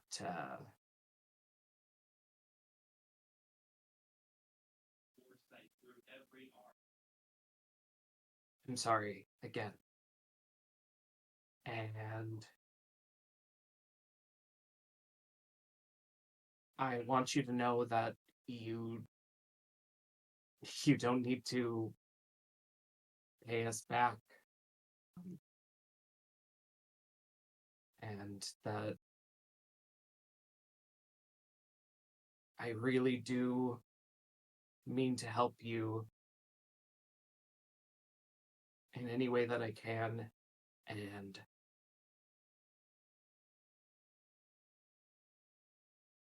I'm sorry that I didn't just wish things better for you. And now that I see that it's getting worse, I feel awful.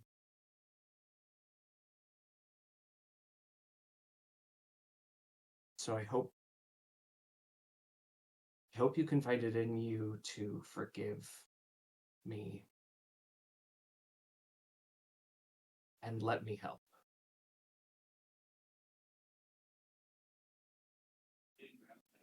She kind of just sits there. It has not peeled a single potato because can't actually hold a potato in a peeler at the moment. You could awkwardly do it, but you can also make the choice to be like, I'm not going to struggle with this potato right now.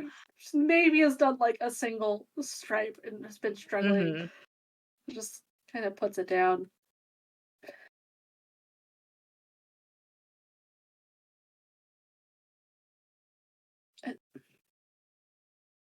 We were never not going to bring you guys here. It's not. This place is for everybody. But sorry for how upset I got. And for telling them about what Abe told you. I shouldn't have done that. Wasn't my secret to share. We're gonna pay you back though. Well,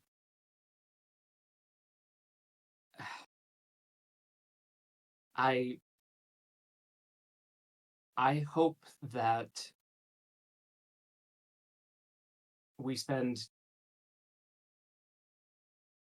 time together enough that it pays off that debt alone. I don't want you to have to come up with any extra money. Whatever it was, I'm sure it's worth it. And Definitely would have been worse I- choice to not do it. I'm not sure what that means, but I believe you. And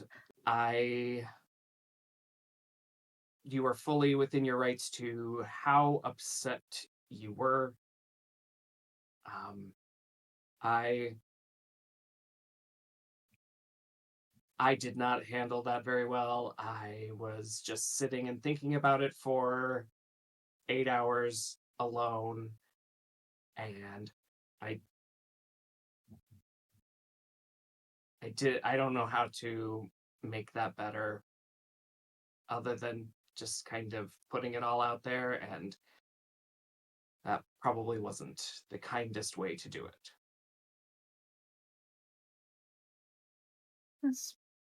Don't worry about it.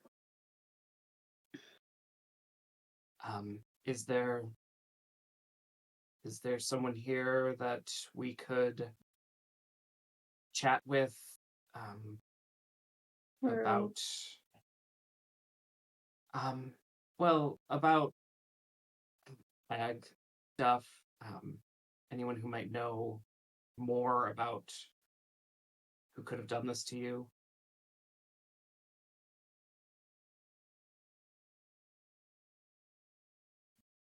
They don't really like talking about it. It probably not. Think we're going to talk to our parents about it in general, because Keld has to ask our dad about stuff. Not today, because today's Grilly's day. We're not ruining Grilly's day Of course. with serious things. But I understand.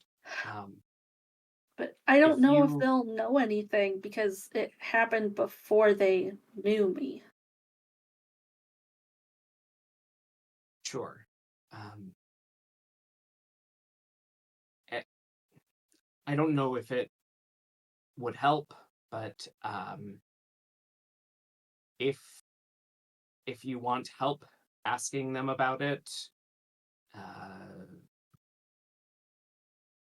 I could press where maybe you would feel uncomfortable, and I can. If your parents end up mad at me, then whatever. But They're not gonna be I'm mad. serious. I want to help you. What time's your sister getting here? Do you know? I told Alyona early afternoon, and I've been waiting like all night now, so it could just happen at any time, and that'd be great. Well, I'll be here when she does. We have a lot of potatoes to get through. Though maybe your servant could like hold the potato for me while I peel it so it looks like I'm doing work, because they're not gonna. I have to help. You know. Yeah. Do you have the ring? Oh yeah, I do. I didn't give it back. Roshan will take it and then cast another unseen servant into it and give it back, Wow, so that you can cast that too. how fun! I will do that and just have it hold the potatoes for me. All right. A embodiment of magic peels a potato. One of them just holds a potato and then kind of just tilts it slightly Mhm. and spins it a little. Keeps spinning it. It's As beautiful teamwork. it is. It's really teamwork and it's really beautiful. Mhm. In the background, you see Russ like get up under like a table and like fully shoulder it and just walk with it. Truly a nightmare person. When you break it all down, what a nightmare. Just pulls up and the person like, yeah, and just has their hands like above their head, almost able to like reach the table to help. Russ picked a very short team and and now they're struggling. They're struggling to help. But they go about their business. It's hard work. You got to set up for this. It's important. You see that some people follow behind you and begin like pacing, like long tablecloths on the tables. And they are just making like long rows so that everybody can eat together. Keld, you make your way to Tish. And you're like, okay. It's been we're approaching 2 years now because you guys were gone for a little over a year and then you were with these guys for a few months. So Right. we're starting to get closer and closer to not a year anymore. Calling it a year seems unfair. But as you walk towards Tish's house, it is the sound of the wind and the bend of the branches around you. And you are unsettled. There's discomfort. You can feel the hairs on the back of your neck. You don't see anything. But there's just a moment where you look towards the woods and you can see the next tree and the next tree and the next tree. And the next one gets harder to see as it gets darker and more close knit, and you are looking into the darkness of the wood and have to pull your gaze away. Mm. Because you were given a mission. And the ladle will be obeyed. Because she said Obey please. the ladle. Obey the ladle. Shout out to Lisa, who will get our sweet joke. You approach Tish's home, which in a sense does kind of have Hobbit house energy, as it is just now fully encompassed with plants. You're like, it's not under a hill, but it surely is under green, and you don't know what the roof color is, and the wall colors are kind of a mystery too. It is this beautiful twisting garden, and you see a small Kenku woman, looks like a cardinal in appearance, with light brown feathers, kind of bopping through this beautiful kind of organized chaos of a garden with a basket and seems to be gathering things. Hello? Hello. And she kind of pops up. You hear your own voice return to you as she looks at you, kind of smiles. You watch your eyes go bright. Mm. And order, and kind of picks up the basket and runs over and like hands it to you. Moment. And jogs over, comes back with like a large sum of what kind of looks like parchment paper, and begins to like kind of like scoop things out and roll them up, and is putting them, because it seems she doesn't want you to take her basket. Mm. She's like, that's Okay. my basket. Okay. Mhm. And hands this kind of almost map of herbs to you, and takes the basket back. Thank you. You. And she's It's just good to see looking you. up at you. Good to see you. Mhm. Uh, looks very happy. If as emotive as bird faces are, looks happy to see you. Nice. Keld will sort of like nod and then head back with the herb bundle. All right. You head back with the herb bundle. On your way, you do pass by where your father is getting his Mm. grass crown braided, by a rolling by a familiar woman, um, older woman, wearing sort of like a muumuu sort of scenario.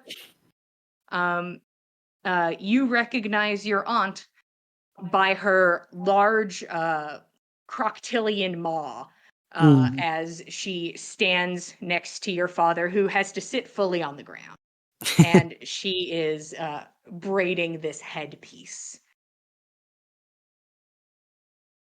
Auntie. Just this whole long extended note.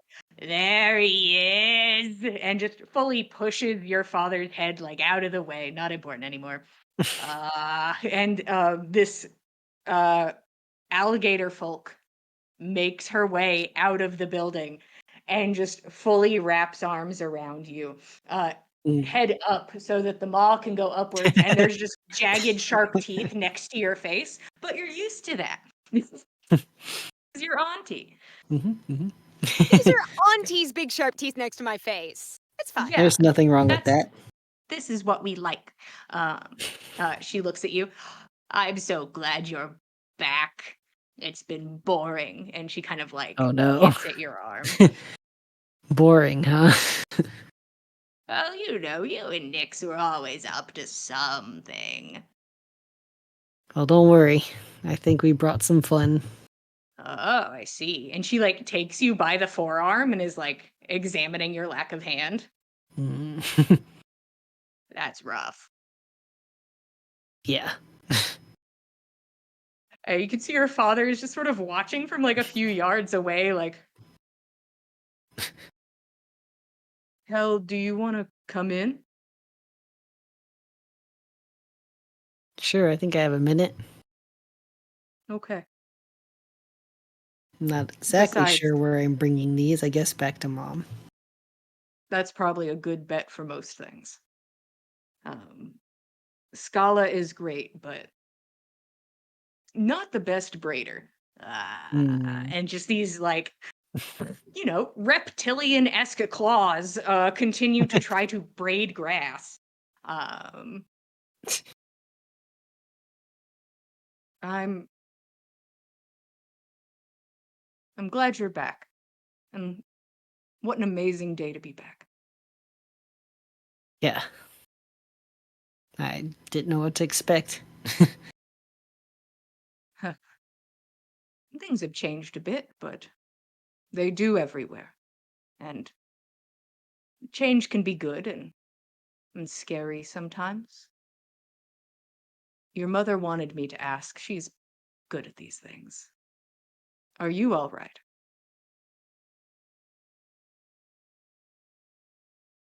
I mean, for the most part, I'm all right.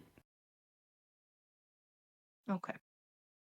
There are some things I'll probably ask you guys about later. What do you want to ask about? And he kind of like leans in.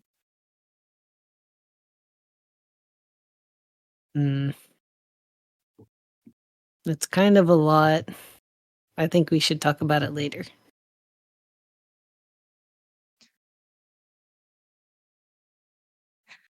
Now I'm nervous. And he kind of laughs a little.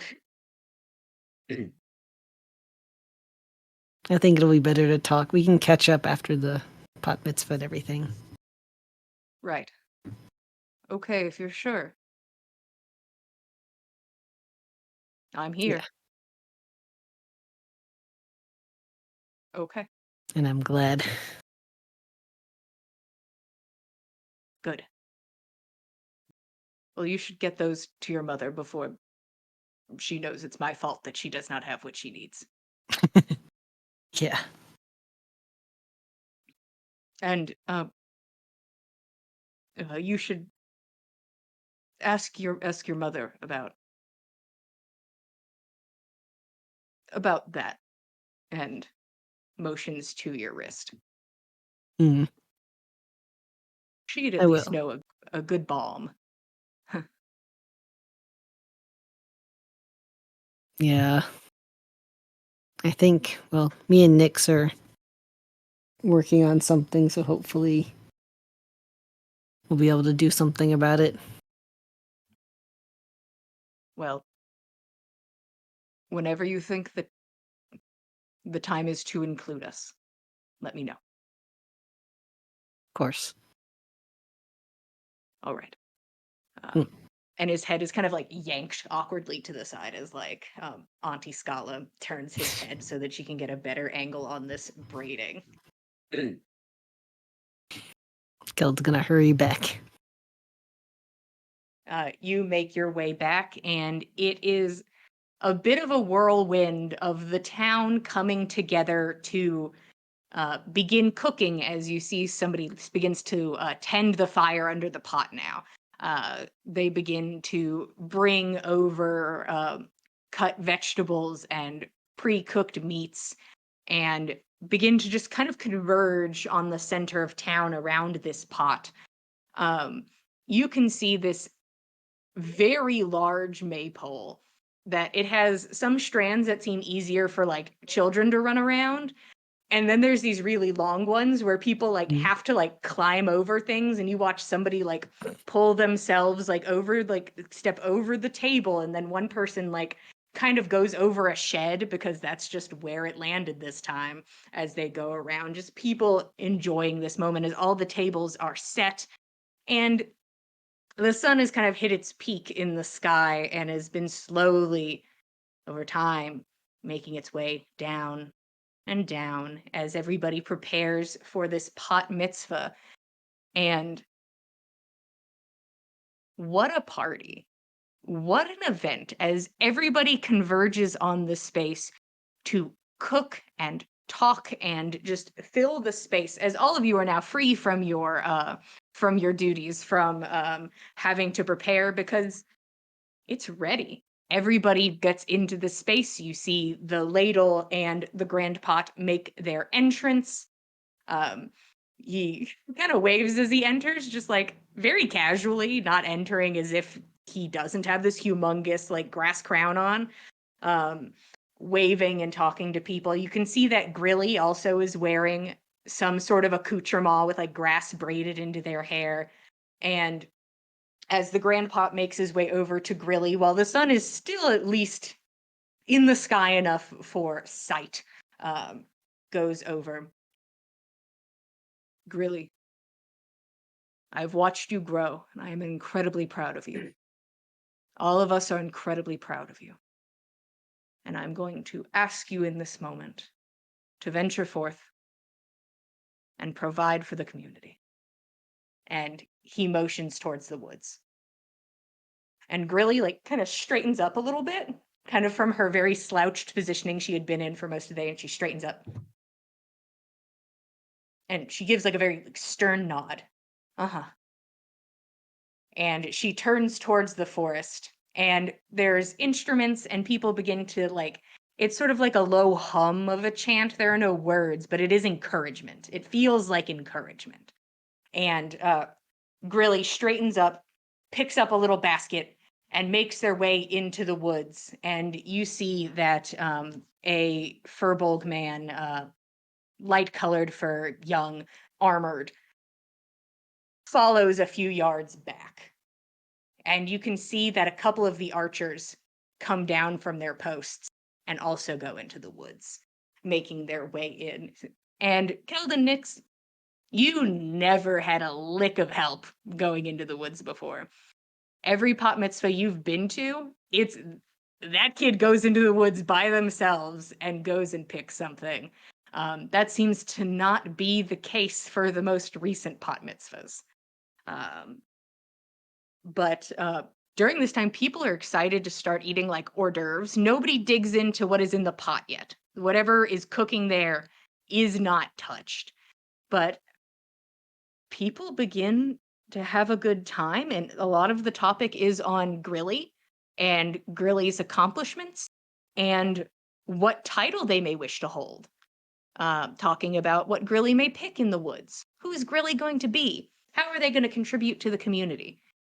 And just stories upon stories of just this kid. It's just Grilly. It's not like they ventured forth on a grand adventure, but one time they painted a very beautiful picture, and they were very nice to some younger children one time, and they talk about things like that. Just normal accomplishments. And Grilly is off currently in the woods looking for something to add to this pot. Is there anything anybody wants to do in particular, or are we just bopping? This party is so lax, and you don't even have to buy a fancy outfit. Whew, thank God. I think Kel definitely wants to ask his mom about the assistance. Oh, okay, so you head towards her. Yes, Fen. Fen wants to go in the woods and follow Grilly. Okay. Are you just pursuing? In the same way that the archers that came down from the towers are. Just Okay. wants to look after her. This is not something that would have happened in the West before. And I know things have gotten worse in the East. So Fen is like, don't put your kids out in the woods. Sure. You begin to make your way over. You are spotted by that the furbolg man in the armor and with the light fur. Looks at you. You're welcome to help. I prefer you stick with me, though, so we can get to know each other.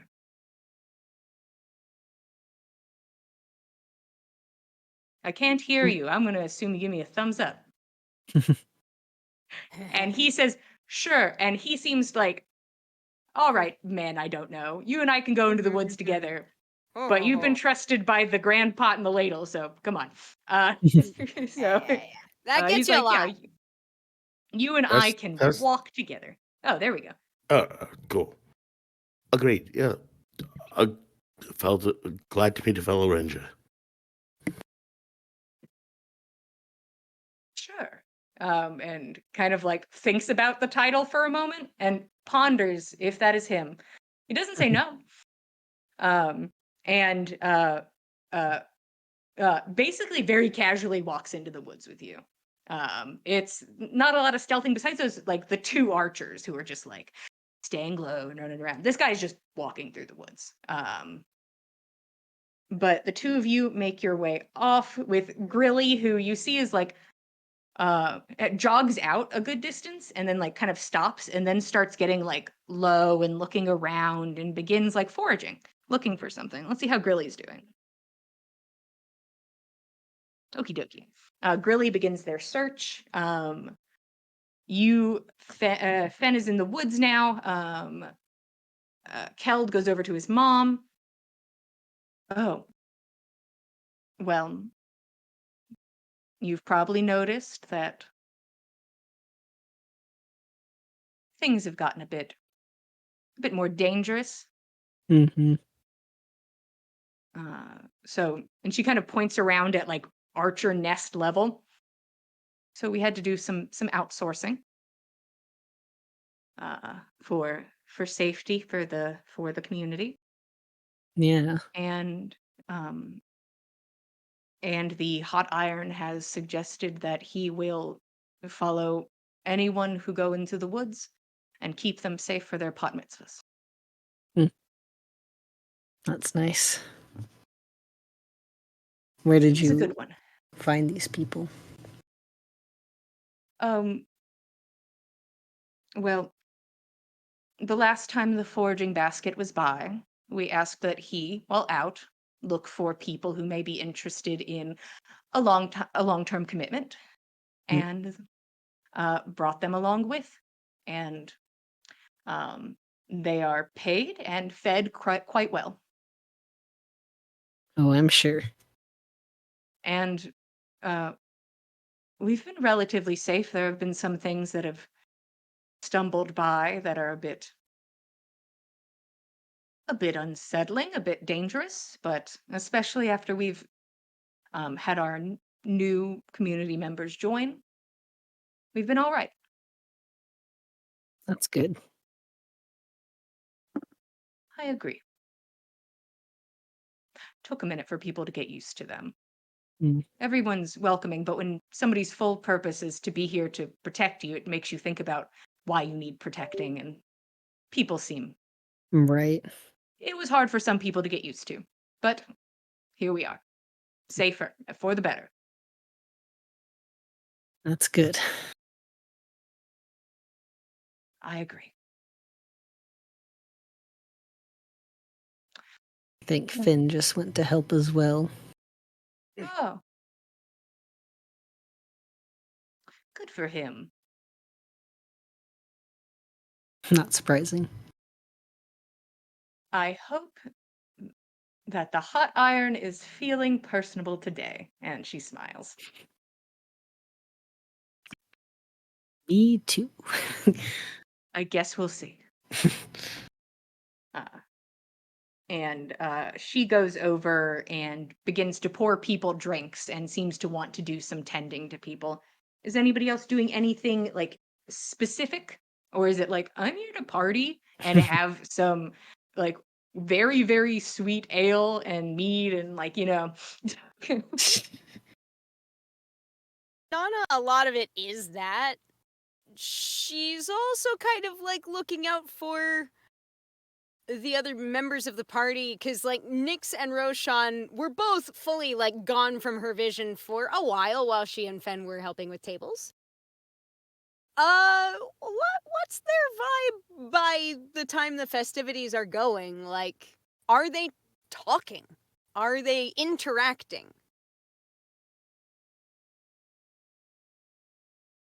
I think Yeah. I think that Roshan is staying near the edge of the party and just trying to be vigilant, and not looking standoffish, but not looking super approachable either. Yeah, Nick said she was staying near him until Rose showed up, so she's nearby.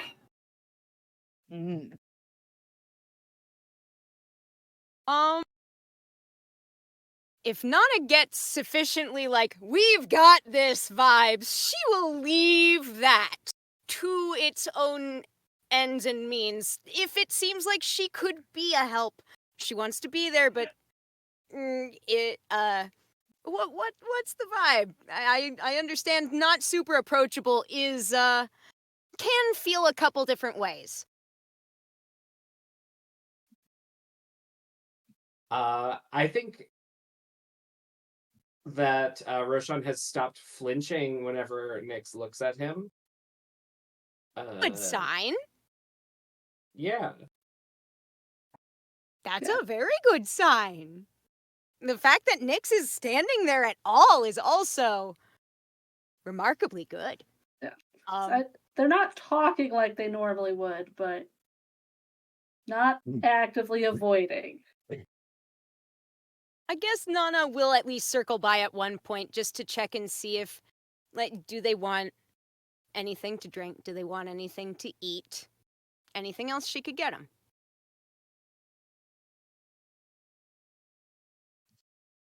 I think Roshan will hold up the undrunk glass of sweet alcohol and say, I'm good, thanks. Snacks are always good. Definitely. Don't I can touch the pot, definitely- though. I got that instruction very early on and very emphatically, and message received, I will not touch the pot. Not until whatever the proper time is, and I'm sure it will be abundantly clear. In the meantime, though, I can get you some snacks. And she will. And maybe provide them a smidge extra company, unless she seems like she feels needed somewhere else. Okay. Snack and drink are had. At one point, like a child with a ribbon of the maypole runs by, and Russ like watches all these children like laugh and run by, and then looks at the longest strand from the maypole, grabs it, and then like full sprint begins to like run the perimeter, has to climb onto a person's home to like follow the trajectory of it. And Amazing. the children think it's great. The children are fully entertained by this grown-ass man who just dragged himself and rolled over someone's house.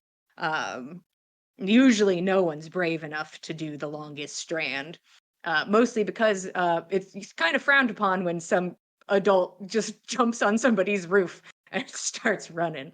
But Chief's daughter's husband just got here. Everybody seems to think it's very funny and interesting.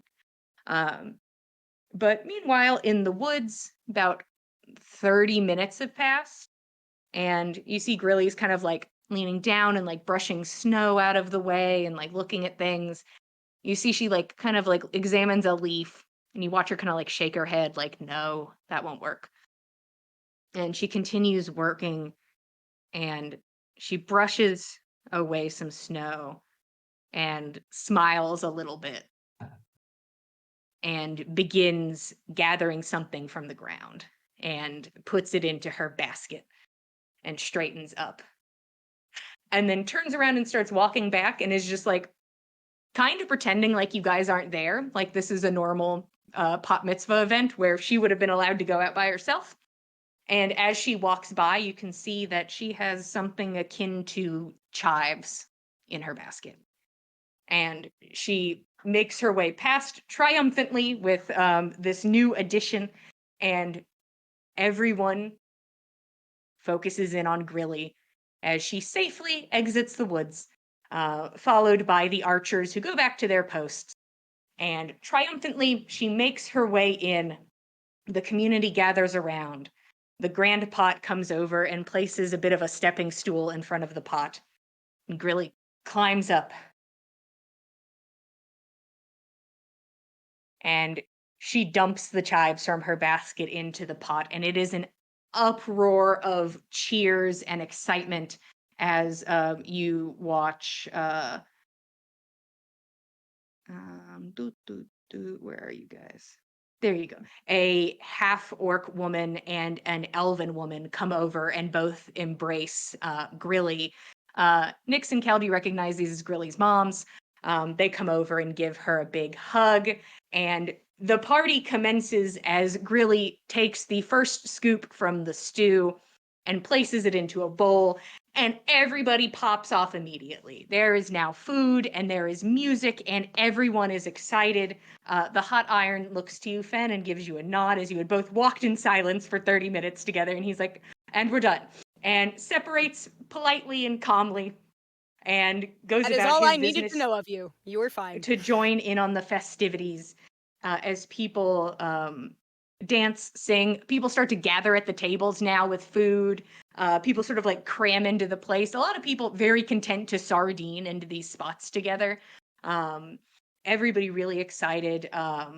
Auntie Scala holding like 2 large bowls of soup and is just like making her way towards one of the tables. It's just a big family dinner. And the sky begins to dim and torches are lit. And it's starting to get a little later in the day.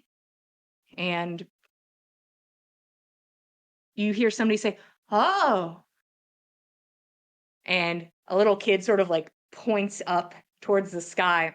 And you see rippling blues and greens and purples moving across the space slowly side to side. This borealis that has entered into the space high above in this darkening sky. And everyone seems very shocked and excited by it in this moment. Ooh. As it enters the space, a good omen. Something exciting for Grilly's pot mitzvah. And I'm sure every time they speak of this, they will speak of the colors and the lights in the sky. Everybody give me a perception check. Or if you are like, that's an aurora borealis, why would I stare at it hard, Jillian? You don't have to, Oh, because that's also very valid because it's an aurora. I stare very hard at everything. I don't think I can emphasize enough how hard I stare. 21. 9. Also 21. 23. Oh no. Oh no, I'm muted again. No, I'm here. I can hear you. I hear Here, you. you're here. Yes. Great. Yeah. Yeah. We hear you. We were just Josh, ignoring you. Yeah, we heard. Mm. We I see. weren't talking to you. No, I'm kidding. Fen, did you roll or are you just here to get soup? I can't remember. Oh, are you? Did you cut again? You're cutting. I can't hear you. Hmm. He got 17 on D&D Beyond. Okay. That Thank helps. you. Um, Perfect. Looking up at the aurora borealis, everybody that got a 20 or higher, you look up at it, and I'm sure at some point in your life you've probably seen one, depending. At least know what they are. This is not an unknown thing to occur. Rare, but not unknown. Lights in the You sky. watch it. Everybody who got a 20 or higher, give me a nature check. Oh. Right. Oh shit! Nat 20. Very cool. Wow. Well, 14. of all things to pull out the stops on. All right, 13. Nana. Your dice know Um, best, I guess. What did you say, Roshan? 14. 14. And Nix, did you say the same thing? Yeah. Okay. Twins. I love that. Nana, it's a little weird. You're like in this crowd and you're looking up at it. Everybody's looking at it. Very fun. People are pushing by with food and laughing and drinking, but like something about the movement of it is off. Like there's a strange amount of movement. And it's not like this gentle sway like waves. It's almost as if it's like turning in on itself a little bit. And you can see that it almost looks like in one spot you can see spiral adjacent funnel adjacent as the sky darkens and is filled with beautiful light. Everybody who got a 20 or higher on their perception check watches as the sky opens ever so slightly at the end of that funnel. It looks like it is strange to perceive darkness against a dark sky, but it is darkness opens in this space. And just a blip of a shadow falls past the Aurora Borealis. And that opening closes as quickly as it arrived. And you watch something far off in the distance over the woods fall from the sky and into the forest. Nana's And running. that is where we are going to stop for today. Thank you all for being here. We appreciate it. We love telling you guys a story. If you'd like to get more info about what's going on and how we got here, you can head over to What? youtube.com/thedicecult, watch past episodes of On the Backs of Gods, other D&D shows, one-shots, Vampire the Masquerade, whatever you're vibing. We probably got something. We got one-shots and what have you. If you want to keep up with us, we are at Backs of Gods on Instagram and Twitter. If you'd like to keep up with all of us, we are at the Dice Cult on Instagram and Twitter. If you follow the link in the chat, you can get some beautiful dice that understand what story is while also being pretty. And that's really the kind of bitch you want to know. I also accept those two descriptors. That guy's Now we're gone. I'm somewhere. cattywampus. It's fine. We're ending. It's cool. Thank you again for being here. We appreciate it. We love telling you guys a story. I will be here same time, same place, Mondays at 8 p.m. Eastern Standard Time. I will see you guys next time. Good night, everybody.